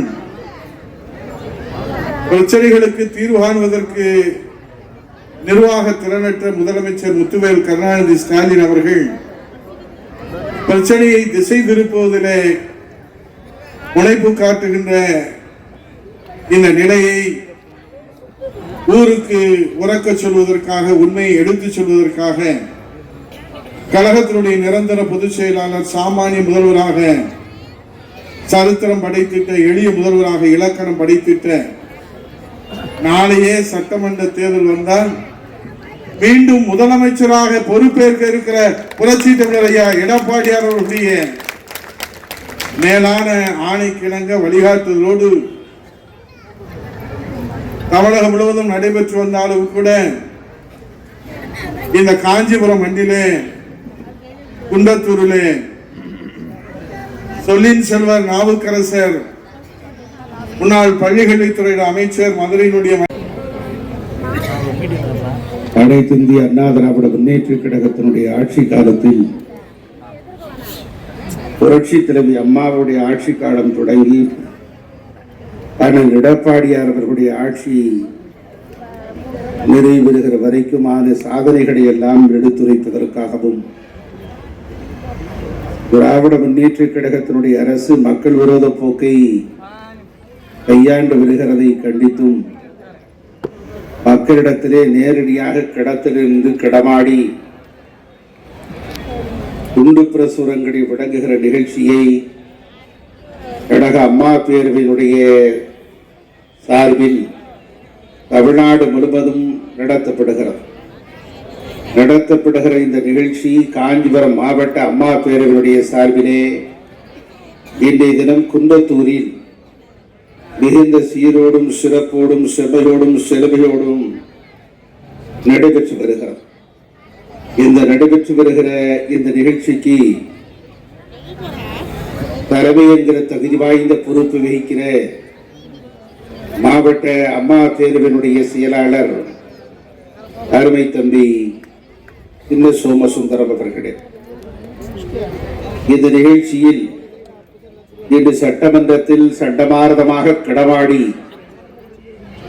இன்று ஆட்சி அதிகாரத்தில் தமிழ்நாடு அரசு நிதிநிலை அறிக்கை தாக்கல் செய்திருக்கின்ற இந்த வேளையில் இது பொய்யான அறிக்கை, வெற்றி காகித பூ என்றெல்லாம் மக்களிடத்திலே எடுத்துச் சொல்லுகிற எதிர்க்கட்சி தலைவராக இருக்கிற அருமையான எடப்பாடியாருடைய கரங்களிலே சுழலுகிற வானாக விளங்குகிற நம்முடைய எடப்பாடியார் கரங்களிலே சுழலுகிற வேலாக, வில்லாக, அம்பாக செயல்படுகிற எதிர்க்கட்சியினுடைய துணைத் தலைவர், கழக அம்மா பேரவையினுடைய செயலாளர், மதுரை புறநகர் மாவட்ட கழகத்தினுடைய ஆற்றல் மிகுந்த செயலாளர், என்னுடைய கிடுதகை நண்பர் RP உதயகுமார் அவர்களே, மாத்திரத்திலே தமிழ்நாட்டிலே இந்த அளவு மேடை போட்டு நடத்துகிற ஒரே மாவட்டம் காஞ்சிபுரம் மாவட்டம் தான் என்கிற முதல் இடத்தை தக்க வைத்திருக்கிற மாவட்டமாக காஞ்சிபுரம் மாவட்டம் திகழ்கிறது. முதல் இடத்தை தட்டி பறித்திருக்கிற மாவட்டமாக காஞ்சிபுரம் மாவட்டம், உங்கள் மாவட்டம் திகழ்கிறது. நேற்று முதலமைச்சராக இருந்தவர் அண்ணன் எடப்பாடியார், இன்று எதிர்க்கட்சி தலைவராக விளங்குகிறவர் அண்ணன் எடப்பாடியார், நாளை மீண்டும் ஆட்சிமை தாங்கிய தமிழகத்தின் முதலமைச்சராக வர இருக்கின்றவரும் அண்ணன் எடப்பாடியாருடைய பெருமைகளை எல்லாம் எடுத்துரைக்கிற மாவட்டமும் காஞ்சிபுரம் மாவட்டம் தான்.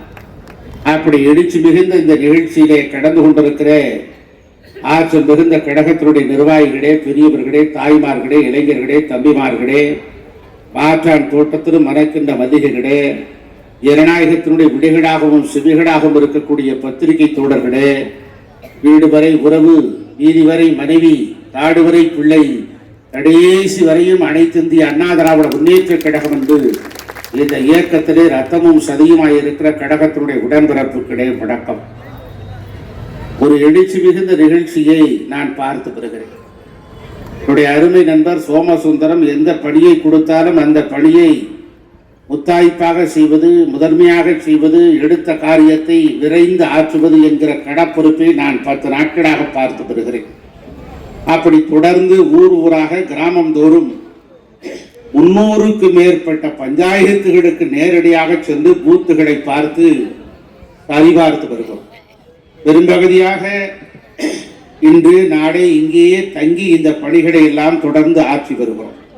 இப்படி ஆட்சி வருகிற இந்த நிகழ்வில் தான் படம் நழுவி பாடி விழுந்ததைப் போல, ஒரு கல்லில் 3 மாங்காய் அடித்ததைப் போல நம்முடைய ஆற்றல் மிகுந்த அம்மா பேரவையினுடைய செயலாளர் அருமை நண்பர் உதயகுமார் வருகிறார் என்ற போது அதை எழுச்சி மிகுந்த கூட்டமாக மாற்றி காட்டுகிற மாவட்ட செயலாளர் சோமசுந்தரமும் ஆற்றல் மிகுந்த மாவட்டமாகவும் காஞ்சிபுரம் திகழ்வதைக் கண்டு உள்ளபடியே நான் பெருமகிழ்ச்சி அடைகிறேன். அவருக்கு என்னுடைய வாழ்த்துக்களை தெரிவித்துக் கொள்கிறேன். இந்த மாவட்டத்தின் பொறுப்பாளர் என்கிற நிலையில் வருகை தருகிற போது பிரச்சனைகள் இல்லை, சிக்கல்கள் இல்லை, சிரமம் இல்லை, சிறுவைப்பாடு இல்லை, அமைதியாக வந்துவிட்டு அமைதியாக போகிற மாவட்டமாக உங்கள் மாவட்டம் காஞ்சிபுரம் மாவட்டம் செயல்படுவதை பார்க்கிற போது நான் பெருமகிழ்ச்சி அடைகிறேன். என்னுடைய அருமை நண்பர் கெடுதகை நண்பர் ஆர்பி உதயகுமாரை நான் 30 ஆண்டு காலமாக அறிவேன். நானும் அவரும் பழகித்திருந்த பசுமையான நினைவுகளை நான் அசை போட்டு பார்த்தால் எங்களுடைய அரசியல் பயின்ற முத்தமிழ் வித்தகர் காளிமுத்து அவர்களுடைய இடத்திலே அவரை சந்தித்து பழகி பேசி அவர் மாணவர் பருவம் தொட்டு இந்த இயக்கத்திலே தடமாறாது தடுமாறாது சோர்ந்து போகாது சோரம் போகாது இந்த இயக்கத்திலே பணியாற்றி தொடர்ந்து இந்த இயக்கத்தின்பால் பற்றும் மாறாத விசுவாசம் கொண்டு புரட்சி தலைவி அம்மாவிடத்திலே தீவிர பக்தனாக செயல்பட்டவர். அப்படிப்பட்ட ஆற்றல் மிகுந்த நம்முடைய அருமைக்குரிய நண்பர் உதயகுமார் அவர்கள் நானும் அவரும் பல நேரங்களில் பல இடங்களில் பல பொதுக்கூட்டங்களில் பல நிகழ்வுகளில் ஒன்றாக கடந்து கொண்டிருக்கிறோம். அப்படி நடைபெற்றுக் கொண்டிருக்கிற பல நிகழ்வுகளில் நான் 2007 இடைக்கேணி செயலாளராகவும் ஒரு மாணவர்களினுடைய செயலாளராகவும் பொறுப்பேற்று பல்வேறு பணிகளை ஆற்றியிருக்கிறோம். அதற்கு பிறகு 2011 நான் அருப்புக்கோட்டை சட்டமன்ற உறுப்பினர் விருதுநகர் மாவட்டம். என்னுடைய தொகுதிக்கு அருகிலே இருக்கிற விருதுநகர் மாவட்டத்தில் இன்னொரு தொகுதிதான் சாத்தூர் தொகுதியினுடைய சட்டமன்ற உறுப்பினர் ஆர்பி உதயகுமார். இந்த அவர் திருமங்கலம் சட்டமன்ற தொகுதியில் சட்டமன்ற உறுப்பினர். அது நான் பிறந்த ஊரில் வருகிறது. என்னுடைய சட்டமன்ற உறுப்பினர் ஆர்பி உதயகுமார். இப்படி எண்ணற்ற பெருமைகளையும் இந்த இயக்கத்தின்பால் பற்றும் மாறாத விசுவாசம் கொண்டு இந்த இயக்கத்திற்காக தடந்தோல் அமைத்து எதிரி எவ்வளவு தூரத்தில் இருந்தார் அவன் காலரை பிடித்து கன்னத்தில் எறிகிற வீர மரபுமிக்க ஆற்றல் படைத்தவர் தான் அருமைக்குரிய சகோதரர் நம்முடைய ஆர்பி உதயகுமார். இப்படி எண்ணற்ற பணிகளையும் ஆற்றலையும் ஆற்றுகிற அவர் இன்று அம்மா பேரினுடைய சார்பாகவே திண்ணை பிரச்சாரம் துண்டு பிரச்சாரம் என்று தமிழ்நாடு முழுவதும் எல்லா பணிகளையும் ஆற்றக்கூடியவராக அவர் இருக்கிறார் என்கிற போது உள்ளபடியே நான் பெருமை அடைகிறேன். இந்த காஞ்சிபுரம் மாவட்டத்திற்கு அவர் வருகை தந்ததற்கு உள்ளபடியே அவரை வரவேற்று இந்த நிகழ்ச்சியிலே கடந்து கொண்டதற்கும் உங்களின் சார்பிலே பலத்த கரகொலியோடு அவருக்கு நாங்கள் மீண்டும் நன்றி செலுத்த கடமைப்பட்டிருக்கிறோம். அருமைக்குரிய நண்பர்களே, இன்றைய தினம் நம்முடைய பாரஜபாத் கணேசன் போன்றவர்கள், சோமசுந்தரம் போன்றவர்கள், தம்பி மூவேந்தன் போன்றவர்கள், பொன்ராஜா போன்றவர்கள், நம்முடைய அருமைக்குரிய சட்டமன்ற உறுப்பினர் உங்கள் வீட்டு பிள்ளை மதுரைந்தபுரம் பழனி போன்றவர்கள் எல்லாம் இந்த ஆட்சிக்கு எதிரான கருத்துக்களை எல்லாம் எடுத்து வைத்து இந்த ஆட்சியினுடைய அபரத்தை எல்லாம் தோலுரித்து காட்டினார். நண்பர்களே, ஒன்றை நீங்கள் தெரிந்து கொள்ள வேண்டும். இந்த ஆட்சி திராவிட மாடல் ஆட்சி என்று சொல்கிறார். நம்முடைய நண்பர் சோமசுந்தரம் சொன்னார்கள் அல்லவா, டாஸ்மார்க்கிலே 40,000 கோடிகளை ஊழல் செய்திருக்கக்கூடிய ஆட்சி தான் இந்த திராவிட மாடல் ஆட்சி. திராவிட மாடல் ஆட்சி என்று சொன்னால் ஒரு அமைச்சருக்கு கூட விளக்கம் சொல்வதற்கு துப்பில்லை, வக்கில்லை, வடியில்லை. திராவிட மாடல் என்றால் என்ன என்று ஒரு அமைச்சர்களுக்கு கூட தெரியாது. ஏதோ சொன்னா வண்டி ஓடுது, அது வாட்டில் ஓடிக்கிட்டே இருக்கு. இன்னைக்கு நிதிநிலை அறிக்கை தாக்கல் செய்வதற்கு பழைய அறிக்கையே அண்ணா திராவிட முன்னேற்ற கழகத்தின் ஆட்சி படத்தில் இருக்கிற போது கொண்டு வந்த திட்டங்களையே இவர்கள் அறிவித்து விட்டு இந்த திட்டங்களை இவர்கள் செயல்படுத்ததை போல சொல்லிக் கொண்டிருக்கிறார்கள். இந்த நிதிநிலை அறிக்கையை நான் கேட்கிறேன். குன்றத்தூரிலிருந்து வைகை செல்வன் முதலமைச்சரை பார்த்து கேட்கிறேன், மு.க. ஸ்டாலினை பார்த்து கேட்கிறேன், நிதியமைச்சரை தாக்கல் செய்திருக்கிற தங்கம் தென்னரசை பார்த்து கேட்கிறேன். நீங்கள் நிதிநிலை அறிக்கை தாக்கல் செய்வதற்கு தகுதி இருக்கிறதா, அருகதை இருக்கிறதா? 40,000 கோடிகளை மதுபானில் ஊழல் செய்திருக்கிற உங்கள் அரசாங்கம் ராஜினாமா செய்ய வேண்டும். ராஜினாமா செய்ய வேண்டும். கெட் அவுட் தி ஃபோர்ட், கோட்டை விட்டு வெளியேறுங்கள். கெட் அவுட் தி ஃபோர்ட், கோட்டை விட்டு வெளியேறுங்கள். கோட்டை விட்டு வெளியேறக்கூடிய காலம் நெருங்கி வந்து கொண்டிருக்கிறது. அதற்குள்ளாக உங்களுடைய மதுபான கொள்கை கழுத்தை நெருக்குகிறது, கழுத்தை நசுக்குகிறது. எப்படி விளக்குமாறோடு ஆம் ஆத்மி கட்சியினுடைய சின்னமாக அறிவித்து விளக்குமாறை அந்த கட்சியினுடைய தலைவர் அரவிந்த் கெஜ்ரிவால் நேர்மை, நீதி, நியாயம் என்று பேசினார். ஆனால் மதுபான ஊழலில் சிக்கி அந்த துணை முதலமைச்சர் மனிஷா சிசோடியா சிறை கம்பிகளில் திகாரில் எண்ணி அதன் பிறகு அவருடைய வாக்குமூலத்தினுடைய அடிப்படையிலே அரவிந்த் கெஜ்ரிவாலும் சிறைக்கு சென்று இன்று டெல்லி பட்டணத்தில் ஆட்சி அதிகாரத்தை இழந்திருக்கிறது அரவிந்த் கெஜ்ரிவாலுடைய கட்சி ஆம் ஆத்மி. விளக்குமாறால் அடி வாங்கியதுதான் அவர்களுக்கு மிச்சம். அதற்கு பிறகு சத்தீஸ்கர் மாநிலத்தில் மதுபான ஊழலில் சம்பந்தப்பட்டிருக்கிறார் அந்த மாநிலத்தின் முதலமைச்சருடைய மகனும் என்று வெட்ட வெளிச்சமாகி இன்று ஊழல் குற்றச்சாட்டப்பட்டு இன்று கோர்ட்டினுடைய படிக்கட்டுகளில் நீண்ட நெடிய படிக்கட்டுகளில் ஏறி இறங்குவதற்கும் சிறை கம்புகளில் எண்ணுவதற்குமாக சத்தீஸ்கர் மாநில முதலமைச்சர் இருக்கிறார். மூன்றாவதாக இந்த தமிழ்நாட்டிலே மதுபான ஊழலில் சிக்கி இருக்கிற திராவிட முன்னேற்ற கழகத்தினுடைய முதலமைச்சர் ஸ்டாலின், சம்பந்தப்பட்டிருக்கக்கூடிய துறையின் அமைச்சர் அமைதிப்படை அமாவாசை செந்தில் பாலாஜி சிறை கம்பிகளில் எண்ணுவதற்கு 90 நாள் இன்னும் இருக்கிறது. தப்பவே முடியாது. தப்பிப்பதற்கு வாய்ப்பே இல்லை. தப்பிப்பதற்கு எந்த சூழ்நிலையும் இல்லை. ஆதாரபூர்வமாக மாட்டியிருக்கிறார். ஆக இப்படிப்பட்ட இந்த ஆட்சி தேவையா? இதுதான் திராவிட மாடல் ஆட்சியா? இதைத்தான் நீங்கள் எண்ணி பார்க்க வேண்டும். தோழர்களே, நண்பர்களே, பெரியவர்களே, தாய்மார்களே, அதுவும் குன்றத்தூரில் நடைபெற்றுக் கொண்டிருக்கிற இந்த மகத்தான மாபெரும் நிகழ்ச்சியில் இவ்வளவு தாய்மார்கள் எழுச்சியோடு வருகை தந்திருக்கிறேன். அதிகமான தாய்மார்கள் ஒரு கூட்டத்திற்கு வருகிறார் என்று சொன்னால் அண்ணா திராவிட முன்னேற்ற கழகத்தின் ஆட்சி வந்துவிடும் என்பதுதான் பொருள். ஆக நீங்கள் எண்ணி பார்க்க வேண்டும். ஒரு பள்ளிக்கூடத்தில் ஒரு ஏஇஓ விசிட்டுக்கு போனாராம். விசிட்டுக்கு போன ஏஇஓ வரிசையா வகுப்பு எல்லாம் பார்த்துட்டே போயிருக்காரு. பார்த்துட்டு போன ஏஇஓ ஒரு வகுப்புல உற்சாகமா பாடம் நடந்திருக்கு. சரி, ஒரு அற்புதமா பாடம் நடத்துறாரு ஆசிரியர், சரின்னு உள்ள போயிருக்காரு தமிழ் ஆசிரியர். தமிழ் ஆசிரியர் என்று சொன்னால் நன்றாக நடத்துவார்களே, எளிமையாக மாணவர்கள் புரிந்து கொள்வார்களே என்று உள்ளே நுழைந்தார். ராமாயணம் நடத்தி கொண்டிருந்தார். சரி, ராமாயணம் நடத்தி கொண்டிருக்கிறாரே, மாணவர்கள் உற்சாகமாக இருக்கிறார்கள், ஏதாவது பொது அறிவிலிருந்து கேள்வி கேட்கட்டுமா என்று ஏஇஓ கேட்டார். அதற்கு தமிழாசிரியர் சொன்னார், ஐயா ராமாயணத்திலிருந்தே கேளுங்க ஐயா என்று சொன்னார். மாணவர்கள் ராமாயணத்திலிருந்து ஏதாவது ஒரு கேள்வி கேட்கிறேன், பதில் சொல்வீர்களா, எளிமையான கேள்வி என்று சொன்னார். எல்லா மாணவர்களும் நான் சொல்கிறேன் என்று சொன்னார். ஒரு மாணவனை எழுப்பினார் ஏஇஓ. அவர் கேட்டார், வில்ல உடைச்சது யாருப்பான்னார். அந்த பையன் கையை கட்டிட்டு சத்தியமா நான் இல்லை சார். என்னடா இது, ராமாயணத்துல முக்கியமான நிகழ்ச்சியே வில்ல உடைக்கிறது தானே, வில்ல உடைக்கிறது நான் இல்லைங்கிறானே அப்படின்னு வாத்தியார் பக்கம் திரும்பினார். என்ன சார் வில்ல உடைச்சது யாருன்னு கேட்கிறேன், சத்தியமா நான் இல்லைங்கிறான். வாத்தியார் சொன்னார், சார் அவன் நல்ல பையன், அப்படிலாம் உடைக்க மாட்டான், அவன் தான் உடைச்சான்னு உங்களுக்கு யார் சார் சொன்னதுன்னார். ஏஇஓக்கு தலையே சுத்தி நேர ஹெட்மாஸ்டர் ரூமுக்கு போனார். கோபமா போனவர், என்ன ராமாயணம் பாடம் நடந்துட்டு இருக்கு பள்ளிக்கூடத்துல, வில்ல உடைச்சது யாருன்னு கேட்டா பையன் சத்தியமா நான் இல்லைங்கிறான். வாத்தியார் கேட்டா அந்த பையன் நல்ல பையன், அப்படிலாம் உடைக்க மாட்டேங்கிறான். என்ன சார் அர்த்தம், நீங்க என்ன சார் நிர்வாகம் பார்க்குறீங்க? தலைமை ஆசிரியர். ஹெட்மாஸ்டர் சொன்னார், கவலைப்படாதீங்க சார், 2 நாள் டைம் கொடுங்க, எவன் உடைச்சான்னு கண்டுபிடிச்சு உங்களுக்கு ரிப்போர்ட் அனுப்புறேன் சார்.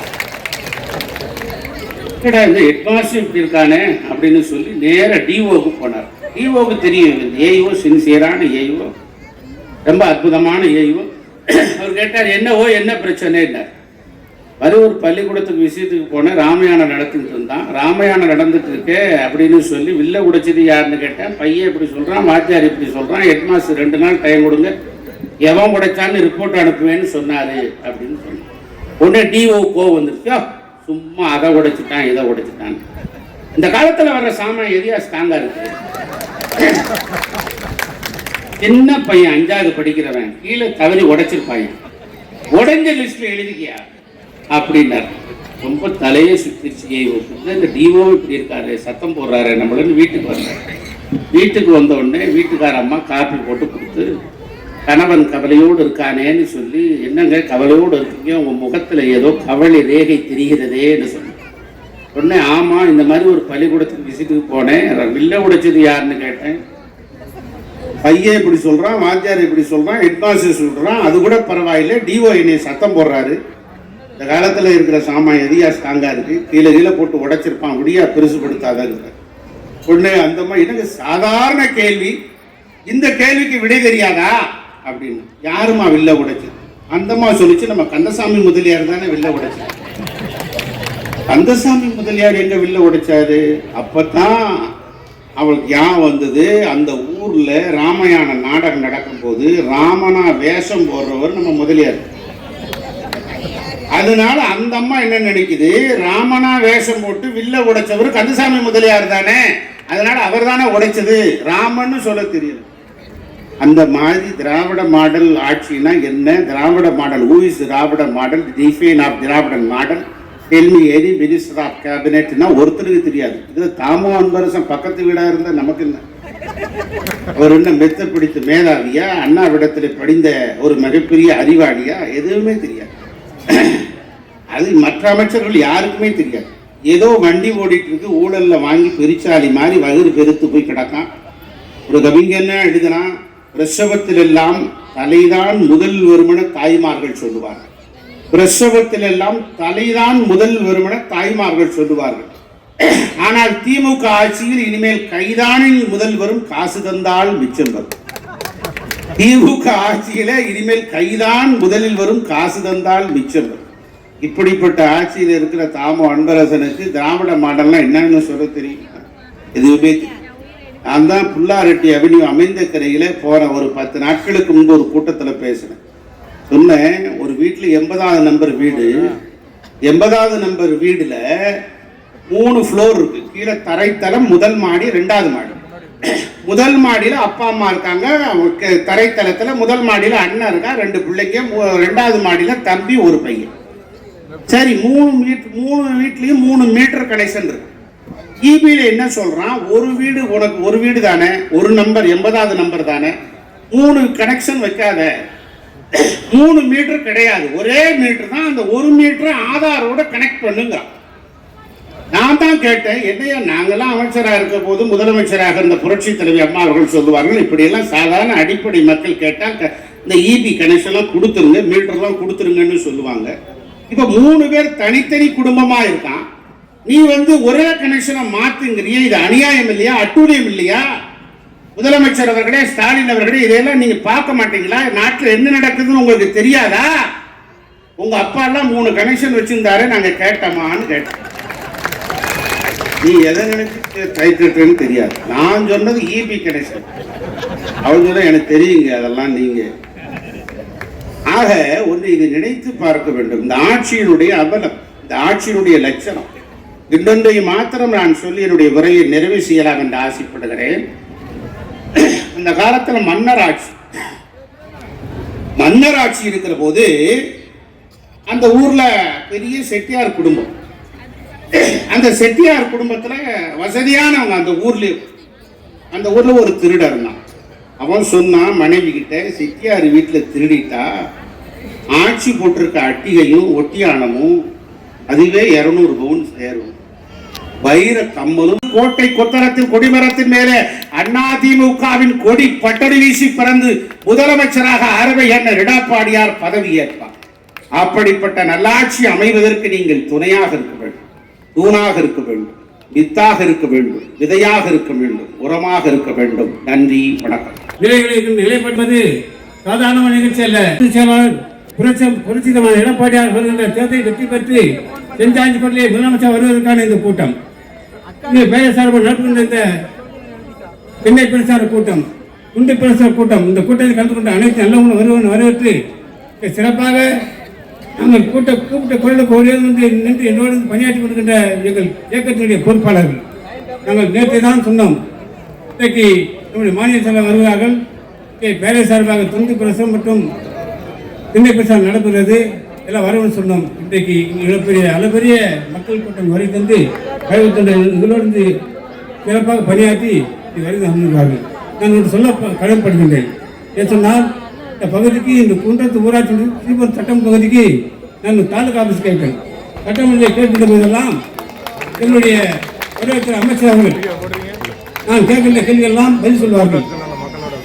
அருமையான பழனி அவர்கள் கேட்கின்ற கோரிக்கை நிச்சயமாக நிறைவேற்றப்படும் சொல்வார்கள். தொடர்ச்சி சட்டமன்ற கூட்டம் தொடர்ச்சி கேட்டுக்கொண்டே இருப்பேன். ஆனால் எனக்கு பகுதிக்கு என்னுடைய முதலமைச்சர் எடுத்து சொல்லி இங்கே வட்டாட்சியர் கொண்டு வந்து பெருமை சேர்த்த அமைச்சர் அவர்கள். ஏன் சொன்னால், சொன்னது செய்கிற அரசு அண்ணாதிமுக அரசு சொன்னதை கேட்டு காது கொடுத்து கேட்டு செய்கின்ற திட்டங்களாம் நம்ம முதலமைச்சர் எடப்பாடியார் அவர்கள்.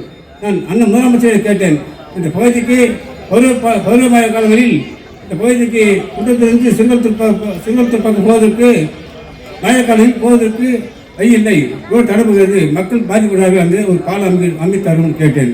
உடனே அண்ணன் 110 விதிப்படி அறிவிக்கப்பட்டிருக்கிறார். பாலம் கட்டப்பட்டு மக்களுக்கு சிறப்பாக அண்ணன் எடப்பாடி ஆட்சியில் கட்டப்பட்டது. ஏன்னு சொன்னால் அண்ணன் எடப்பாடியார் 4 வருஷம் ஆட்சி போது நாட்டு மக்கள் மட்டுமல்ல தொகுதி மக்களுக்கு எண்ணற்றத்தில் கொண்டு வந்த அரசு அண்ணன் எடப்பாடியார் அரசு. வந்து நான் சொல்லுவதெல்லாம் உண்மை, பொய்யாக நான் சொல்ல மாட்டோம். இது அமைச்சர் சொல்கிறார் 10 வருஷம் என்ன நீங்கள் செஞ்சீங்க, அதுவும் என்ன இலக்கார பசங்க, இலக்கார பசங்க எம்ஜிஆர் உங்கள் ஆட்சி வந்து திமுக ஆட்சி வந்து என் தலை 24 உயர்த்தி திமுக பாடுபட்டு கருணாநிதி ஒரே தலை என் தலை எம்ஜிஆர் அவர்கள். யார் அப்படி இலக்கார பையனுக்காக நீ இலக்கார பையனா இலக்காரமா வந்து இந்த வாட்டி இலக்காரம் பேச வச்சுக்க உங்க மரியாதை கட்டணும் சொல்லுவாங்க. 10 வருஷம் ஆட்சி நான் கீர்த்தி சொல்லட்டுமா எவ்வளோ ஒரு கூட்டத்தை சொல்லியிருக்கேன். இங்கே அமைக்கப்பட்ட இந்த மேடை, இந்த அமைக்கப்பட்ட இந்த மேடை, இந்த இடத்துல யார் சாலை அமைக்கப்பட்டது? எங்கள் புரட்சி தலைவர் எடப்பாடி அவர்கள் சட்டமன்ற கேள்வி கேட்டபோது இந்த அறிவிக்கப்பட்டார்கள். அந்த எஸ் வேலுமணி அவர்கள் அறிவிக்கப்பட்ட திட்டம் இந்த குன்றத்தூர் நகர பேராட்சி போது 10 கோடி ரூபாய்க்கு வேலை 10 கோடி ரூபாய்க்கு நிதி ஒதுக்கி எல்லா சாலையும் போடப்பட்ட அரசு அண்ணன் எடப்பாடியோட அரசு. தெரியுமா உங்களுக்கு? நீ என்ன வேலை செய்ய சொல்லி போனால் வந்து ஒரு பில்டிங் கட்ட போதுமா? மக்களுக்கு என்ன செய்யணும், அதை செஞ்சால் தான் மக்கள் நம்புவாங்க. ஏன் மக்கள் சரி ஏமாற்றி ஓட்டு கட்டிங்க, என்ன செஞ்சு கீழ்ச்சிங்க வந்தால் நீட் ரத்து சொன்னீங்க. அதை கேட்டால் எங்கள் கையில் மத்திய அரசாங்கம் போகிறீங்க. ஏன்டா அப்போ சொல்லணும் மத்திய அரசாங்கத்தை செய்ய முடியாது தான். நாங்கள் எவ்வளோ கேட்டு பார்த்து எங்கள் புரட்சி அண்ணன் எடப்பாடி அவர்கள் 7.5 இடஒதுக்கீடு கொண்டு வந்து மக்களுக்கு பெரும் சேர்த்தார். தெரியுமா உங்களுக்கு? முக ஸ்டாலின் அவர்களை விளையாட்டு முக ஸ்டாலின் அவர்களை நாங்கள் கேட்கின்றோம். இந்த நீட் தேர்வு மத்திய அரசாங்கத்துக்கு இலக்கு கொடுக்காது. அதனால எங்கள் அண்ணன் எடப்பாடி ஒரு சிந்தனை உருவாக்கப்பட்ட திட்டம். மாணவர்கள் படிக்கிற மாணவர்களுக்கு 7.5 விழுக்காடு ஒதுக்கி இன்னைக்கு மருத்துவக் கல்லூரி 860 பேர் படிக்கிறாங்க.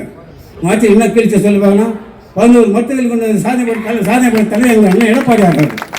சாதனை மேல் சாதனை. இப்படி ஒரு சாதனைப்பட்ட தலைவர் சொன்னால் இந்த நாட்டுக்கு முதலமைச்சர் வந்தால் தான் நாட்டு மக்கள் காப்பாற்றணும். நீ பாரு சுடுகாடு எங்கே பார்த்தா வெட்டு குத்தி கொலை கஞ்சா போதை மாத்திரைகள். இவர் நல்லா இருந்துச்சு. அவன் அப்பா பேரில் வந்து கலைஞர் பேர் வைக்கிறாங்க. ஏன் நான் கேட்குறேன், நீ தேர்தல் வாக்குறுதி என்ன சொன்னேன்? உங்கள் அப்பா பேர் சொன்னேன் 54 வாக்குறுதி சொல்லி எந்த வாக்குறுதி சொல்லி பார்க்கலாம்? ஒரு வாக்குறுதியை நீ நிலைப்பாடம் செஞ்சால் சொல்லி பார்க்கலாம். இது வரைக்கும் எதுவுமே செய்யலை. பொய் சொல்லி ஆட்சி வந்து மக்களை ஏமாற்றி வந்து நீ கொள்ளையடிக்கிறார்கள். நீ பாரு என் அண்ணன் நம்ம தலைவர் சட்டமன்றத்தில் 40,000 கோடி கொள்ளையடித்த திமுக கூட வைப்பேன் இந்த ஆட்சியை கழித்து தீவிர சபைக்கு வெளியே வந்திருக்காங்க. 40,000 கோடி இன்னைக்கு சட்டமன்றம் நடந்தது. இப்படி மக்களுக்காக குரல் கொண்டு ஒரே தலைவர் சொன்னால் எங்கள் அண்ணன் எடப்பாடியார் அவர்கள்.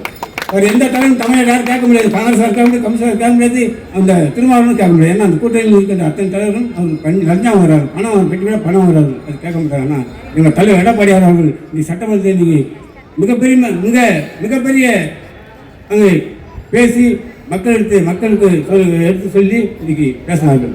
40,000 கோடி இதில் டாஸ்மாகில் அந்த செந்தில் பாலாஜி மட்டும்தான் அவர் நம்ம கட்சி அந்த கட்சிக்கு போயிட்டான். அவருக்கு மின்சாரத்துறை மற்றும் மது விலக்கு மற்றும் 1000 பதவி எதுக்கு தெரியுமா கொடுத்துருவாங்க? கொள்ளை. இன்னைக்கு செந்தில் பாலாஜி சருக்கு ஒரு பாட்டில் 10 ரூபா. இன்னைக்கு கிட்டத்தட்ட எத்தனை லட்சம் கோடி ரூபாய்க்கு இன்னைக்கு கொள்ளையடித்து இந்த செந்தில் பாலாஜி வைத்துக் கொள்கிறார்கள். அதை வைத்து தான் இன்றைக்கு அவர்கள்லாம் இவராக பேசுகிறார்கள். வேட்கொண்டு சொன்னால் அனைத்து அண்ணா திராவிட முன்னேற்ற தொண்டர்கள் நம்மள ஒன்று சேர்ந்து திராவிட முன்னேற்றத்தை வெளியிட்டு அடித்து ஒரு சட்டமன்றத்தில் வெற்றி பெற்று அந்த எடப்பாடி சந்தியாண்டி கொடியேற்றவும் சொல்லி வாய்ப்பு கொடுத்த பேரரசர்கள் இந்த மாவட்ட நடிகர்கள் வாய்ப்பு பெற்று நன்றி. ஒரு மதிப்பிற்கும் மரியாதைக்கும் உரிய இங்கே வருகை தந்து சிறப்பு சேர்த்திருக்கின்ற பெரியோர்களே, தாய்மார்களே,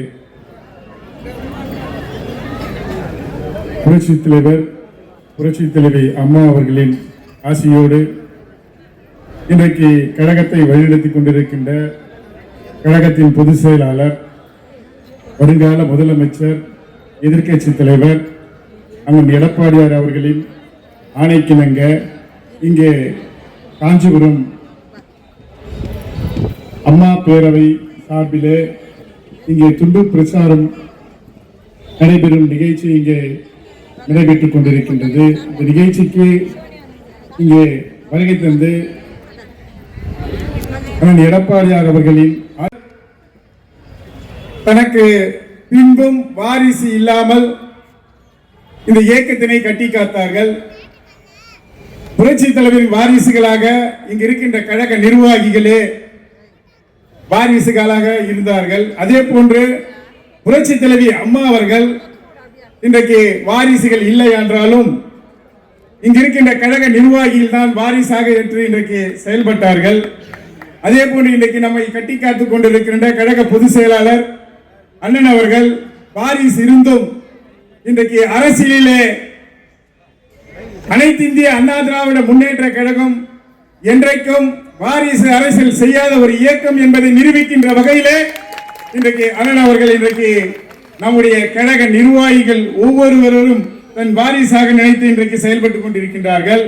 ஆனால் இன்றைக்கு இந்த ஆட்சி நடத்தி கொண்டிருக்கின்ற இந்த திமுக அரசு கருணாநிதி குறுக்கு வழியிலே புரட்சி தலைவர் வழியிலே வந்து அவர் செல்வாக்கை பெற்று இன்றைக்கு ஆட்சியிலே அன்றைக்கு அமர்த்தினார். அதற்கு பின்பு அவருடைய மகன் அவரை முதலமைச்சர் துணை முதலமைச்சராக்கி அவரை வாரிசாக உருவாக்கினார். பின்பு இப்போ ஸ்டாலின் அவர்கள் அவருடைய மகன் உதயநிதி ஸ்டாலினை இன்றைக்கு துணை முதலமைச்சராக்கி அழகு பார்க்கின்றார். அதுக்கு அடுத்த வாரிசாக மதுரையிலே இன்றைக்கு மூர்த்தி என்ற ஒரு அமைச்சர் இருக்கின்றார். அந்த அமைச்சர் இன்ப நிதிக்கு பட்ட விழா செய்கின்றார். இது தொடர்ந்து இந்த வாரிசு அரசியலை செய்து கொண்டிருக்கின்ற இந்த திமுக இன்றைக்கு இங்கு இருக்கின்ற அமைச்சர்களும் சட்டமன்ற உறுப்பினர்களுக்கும் இன்றைக்கு அண்ணன் சாதாரண ஒரு கிளைக்கழக செயலாளராக இருந்து இன்றைக்கு கழகத்தின் பொதுச் செயலாளராக முதலமைச்சராக அரியணையிலே அமர்த்தப்பட்டிருக்கின்ற அண்ணன் எடப்பாடியார் அவர்கள் இன்றைக்கு சாதாரண ஒரு இயக்கத்தின் கிளைக்கழக செயலாளர். இதுதான் அனைத்து இந்திய அண்ணா திராவிட முன்னேற்ற கழகம் இன்றைக்கு குடும்ப அரசியலை செய்து கொண்டு இன்றைக்கு வாரிசுகளுக்கு எவ்வளவு சொத்து சேர்க்க வேண்டுமோ அவ்வளவு சொத்துக்களையும் இன்றைக்கு இந்த அரசு மக்களை சுரண்டி கணக்கான திட்டங்களை போட்டு இன்றைக்கு ஆட்சி செய்து கொண்டது. இன்றைக்கு இவர்கள் இந்த 4 ஆண்டு ஆட்சி காலத்திலே மக்களுக்கான திட்டங்களை எங்காவது செய்திருக்கின்றார்களா, அப்படி ஒரு திட்டத்தை கொண்டு வந்திருக்கின்றார்களா என்று நீங்கள் எண்ணி பார்க்க வேண்டும். இன்றைக்கு மக்களுக்கான திட்டங்களை மக்களால் நான் மக்களுக்காகவே நான் என்று வாழ்ந்து மறைந்த புரட்சி தலைவி அம்மா அவர்கள் ஏழை பெண்களுக்கு தாலிக்கு தங்கம் முதல் இன்றைக்கு பள்ளியிலே படிக்கின்ற மாணவர்களுக்கு சைக்கிள் முதல் லேப்டாப் முதல் இன்றைக்கு அதாவது பால் ஊற்றுகின்ற தாய்மார்களுக்கு கூட ஒரு மறைவிடம் வேண்டும் என்று அதை சிந்தித்து செய்தவர் தான் இதய தெய்வம் டாக்டர் புரட்சி தலைவி அம்மா அவர்கள். எடப்பாடியார் அவர்களின் ஆணைக்கிணங்க காஞ்சிபுரம் மாவட்ட அம்மா பேரவையின் சார்பாக குண்டு பிரசுரம் வழங்கும் விழாவிற்கு தலைமையேற்றிருக்கும் என் அரசியல் ஆசான் பாசத்திற்குரிய அண்ணன் ஆர் பி உதயகுமார் அவர்களே மற்றும் இந்த மாவட்டத்தின் பொறுப்பாளர் அண்ணன் முனைவர் வைகை செல்வன் அவர்களே மற்றும் இந்த மாவட்டத்தை தன் கண்ணசையில் கட்டியை காத்துக் கொண்டிருக்கும் மாவட்ட கழக செயலாளர் அண்ணன் சோமசுந்தரம் அவர்களே. மு.க. ஸ்டாலின் ஒரு பொம்மை பத்தாது என்றது போல இந்த பொம்மைக்கு ஒரு சின்ன பொம்மை, அந்த சின்ன பொம்மைக்கு பேர் உதயநிதி ஸ்டாலின். இந்த பொம்மைக்கு ஒன்றும் தெரியாது, அந்த சின்ன பொம்மைக்கு என்ன தெரியும் தெரியல. ரோம் நகரம் பட்டியடிந்த போது நீரோ மன்னன் பிடில் வாசித்துக் கொண்டிருந்த போல இன்றைக்கு மு.க. ஸ்டாலின் பார்த்தீங்கன்னா என்ன நடக்குதுன்னு அவருக்கு தெரியாது. நாட்டில் என்ன மக்கள் என்ன துயரப்படுறார்கள் எதுவுமே மு.க. ஸ்டாலினுக்கு தெரியாது. உதாரணமாக சொல்ல போனால் அண்ணன் சொன்னார், அண்ணன் பழனி அவர்கள் சொன்னார், இந்த ஸ்ரீபெரும்புதூர் தாலுகாவை அவர் கேட்டு பெற்றார், கையெழுத்து போட்டவர் எங்கள் அண்ணன் உதயகுமார் அவர்கள். இந்த சாலை இங்கே போட்டிருக்கிறோம் சொன்னாங்க. நான் கேட்கிறேன், இந்த ஸ்ரீபெரும்புதூருக்கு ஒரு இந்த குன்றத்தூருக்கு ஒரு குன்றத்தூர் முருகன் எப்படி குன்றத்தூருக்கு பெருமையோ அப்படி இந்த குன்றத்தூருக்கு ஒரு அசிங்கம் இருக்கிறது. அந்த அசிங்கம் என்னன்னு நான் உங்களுக்கு சொல்லி உங்களுக்கு தெரிய வேண்டிய அவசியம் இல்லை. அந்த அசிங்கத்துக்கு பேர் தாமோ அன்பரசன். தாமோ அன்பரசன் ஒரு அசிங்கம் இந்த குன்றத்தூர் இருக்கிறது. இந்த முருகன் பெருமை சேர்க்கிறார் என்றால் இந்த அன்பரசன் ஒரு அசிங்கம் இருக்கிறது.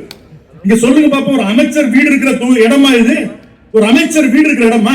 நீங்க பாருங்க மதுரந்தபுரம் சாலை எப்படி இருக்கிறது, எப்படி இருக்கிற மதுரந்தபுரம் சாலை, அந்த வழியா தானே வர்றீங்க, சட்டசபைக்கு அப்படிதானே போறீங்க.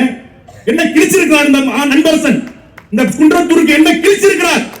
இத்தனை ஆண்டு காலம் இருந்திருக்கிறாரு, அவர் என்ன கிழிச்சிருக்கிறார்? நான் கேட்கிறேன், பதில் சொல்ல முடியுமா?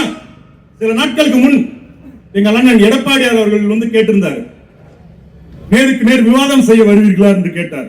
உதயநிதி ஸ்டாலின் மு.க. ஸ்டாலின் எப்படி வருவார்? பாவம், அவர் பிராம்டர் ஓடுது, முன்னாடி ஓடும் டிவியில அதை பார்த்து படிப்பார். பெரிய அணு விஞ்ஞானி இல்ல மு.க. ஸ்டாலின், பெரிய அணு விஞ்ஞானி. கண்ணாடி இல்லாம பேசவே மாட்டார், கால் மேல கால் போட்டு கண்ணாடி போட்டு தான் பேசுவார். நான் சொல்கிறேன், திமுகவை சேர்ந்திருக்கீங்க, ஒட்டு கட்டிட்டு இருப்பீங்கல்ல, அவங்க கிட்ட சொல்றேன், உங்க தலைவன் வர வேண்டாம், எங்கள் தலைவர் வர வேண்டாம். இந்த அண்ணா திமுக கடைவேட்டி கட்டிய ஒரு அடிப்படை தொண்டனை உங்களால் நீங்க நேருக்கு நேராக சந்திக்க முடியாது, மேடையில் உங்களால் சந்திக்க முடியாது. அப்படி அண்ணா திமுக ஒவ்வொரு தொண்டரும் வெறி பிடித்தவன், அவனுக்கு எல்லாம் தெரியும். அமைதியா இருப்போம், தேர்தல் வந்தா எங்க வேலையை காட்டுவோம். இன்றைக்கு பாத்தீங்கன்னா சமீபத்தில் மு.க. ஸ்டாலின் வந்து ஒரு வீடியோ ஒன்று வெளியிட்டு இருந்தார், அதை எல்லாரும் பார்த்திருப்பீங்க. என்ன சொல்லியிருக்கிறாருன்னா, என்னை அப்பான்னு நீங்க எல்லாம் கூப்பிடும்போது எனக்கு தெரியல யார் அவர், அவங்க பையன் அவர் அப்பான்னு கூப்பிடுறாருன்னு தெரியல, டே வாடாங்க கூப்பிடுவாங்க போல. அப்படிப்பட்ட ஒரு அப்பாங்கிற சொல்ல என்னை தமிழ்நாட்டு எல்லாரும் என்ன அப்பான்னு கூப்பிடுறாங்க, அப்பா அப்பான்னு கூப்பிடுறாங்க அப்படிங்கிறார். நான் அவர்கிட்ட சொல்லிக்கிற விரும்புவது ஒன்னே ஒண்ணுதான், உலகத்தில் இருக்கிற எல்லா தாய்மார்களும், இங்க உட்கார்ந்து இருக்கிற தாய்மாராகட்டும், இல்ல உலகத்தில் எந்த இனம், மொழி, நாடு, மக்கள் எந்த தாய்மாரையும் அம்மா என்று கூப்பிடலாம். ஆனால் ஒருவன் வாழ்க்கையில் ஒருத்தனை தான் அப்பான்னு கூப்பிட முடியும். தெருவில் போறவனால அப்பான்னு கூப்பிட முடியாது, ரோட்ல போறவனால அப்பான்னு கூப்பிட முடியுமா? ரோட்ல போறவனால அப்பான்னு கூப்பிட முடியும், இவர் அப்பான்னு கூப்பிடணும். இப்படிப்பட்ட ஒரு கேவலமான ஆட்சி, ஒரு ஒரு விளம்பர ஆட்சி நடந்து கொண்டிருக்கிறது. இன்றைக்கு உதயநிதி ஸ்டாலின் வந்து இன்றைக்கு அண்ணன் கேட்டிருக்கிறார், எடப்பாடி அண்ணன் ரகசியத்தை வெளியிடப்பான். அவனுக்கு என்ன தெரியும்? அவனுக்கு ஒண்ணும் தெரியாது. மண்ணு, பெரிய மண்ணு, சின்ன மண்ணு, அவ்வளவுதான். இன்றைக்கு வந்து நீங்க பாத்தீங்கன்னா இவர்களுக்கு அப்பான்னு கூப்பிடுறாரு இவரு. இன்றைக்கு மகளிருக்கு எவ்வளவு துயரங்கள் நடந்திருக்கிறது. அப்பெல்லாம் இவருக்கு கண்ணில் தண்ணி வராது. இவர்களுக்கு என்றைக்குமே ஆட்சியில் இருக்கும்போது திமுகவுக்கு கண்ணில் தண்ணியே வராது. அவர்கள் எதிர்கட்சியாவே இருந்து பழக்கப்பட்டவர்கள். அவரை நீங்கள் மீண்டும் எதிர்கட்சியாக அனுப்பிடும், அது உங்க கையில தான் இருக்கு.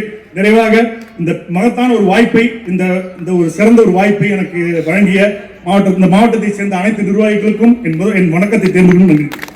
நம்ம எல்லாம் ஆளாக்கிய காலமெல்லாம் இந்த இயக்கத்திற்காக, தமிழக மக்களுக்காகவே வாழ்ந்து மறைந்த இதய தெய்வ புரட்சி தலைவி அம்மா தெய்வத்தை வணங்கி, அம்மா மறைவுக்கு பிறகு இந்த இயக்கத்தின் பொதுச் செயலாளராக, முதலமைச்சராக, சிறந்த எதிர்க்கட்சி தலைவராக, வருங்கால முதலமைச்சராக வர இருக்கின்ற அண்ணன் புரட்சி தமிழர் எடப்பாடியார் அவர்கள் ஆணைக்கிணங்க மாண்புமிகு அம்மா பேரவையின் சார்பில், காஞ்சிபுரம் மாவட்ட கழகத்தின் சார்பில் நடைபெறுகின்ற இந்த மாபெரும் பொதுக்கூட்டம் மற்றும் இந்த ஆட்சியின் அவலநிலை, அம்மாவின் ஆட்சியிலே, எடப்பாடியார் ஆட்சியிலே செய்திருக்கின்ற சாதனைகளை துண்டு பிரசுரம் மூலமாக வழங்கும் நிகழ்ச்சிக்கு தலைமை பொறுப்பேற்றிருக்கின்ற மாவட்ட அம்மா பேரவை செயலாளர் அன்பு தம்பி KUS அவர்களே, 82 கழக மாவட்டங்களிலே வார வாரம் இந்த ஆட்சியின் அவலநிலை, அம்மா எடப்பாடியார் சாதனைகளை விளக்குகின்ற வகையில ஒவ்வொரு பகுதியிலும் மாவட்டத்தின் சார்பில் மாவட்ட பேரவை செயலாளர், மாவட்ட கழக செயலாளர்களோடு இணைந்து இந்த துண்டு பிரசுரம் நிகழ்ச்சி நடக்கிறது.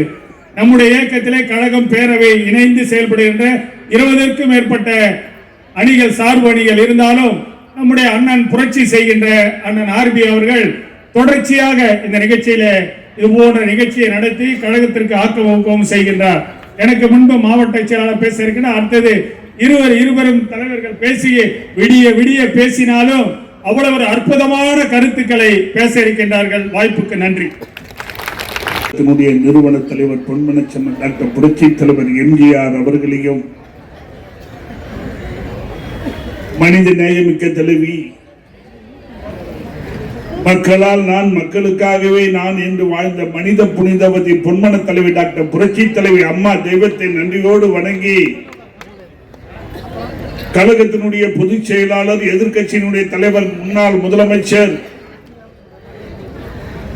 2026 தமிழகத்தினுடைய முதலமைச்சராக வரக்கூடிய புரட்சி தமிழர் அண்ணன் எடப்பாடியாருடைய ஆணைக்கு இணங்க இன்று தினம் நடைபெற்றுக் கொண்டிருக்கக்கூடிய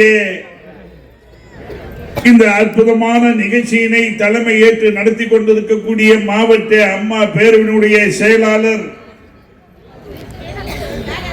எங்களது ஆர்வீர் தம்பி KUS சோமசுந்தரம் அவர்களே, இந்த நல்ல நிகழ்ச்சியிலே முன்னிலை பொறுப்பை ஏற்று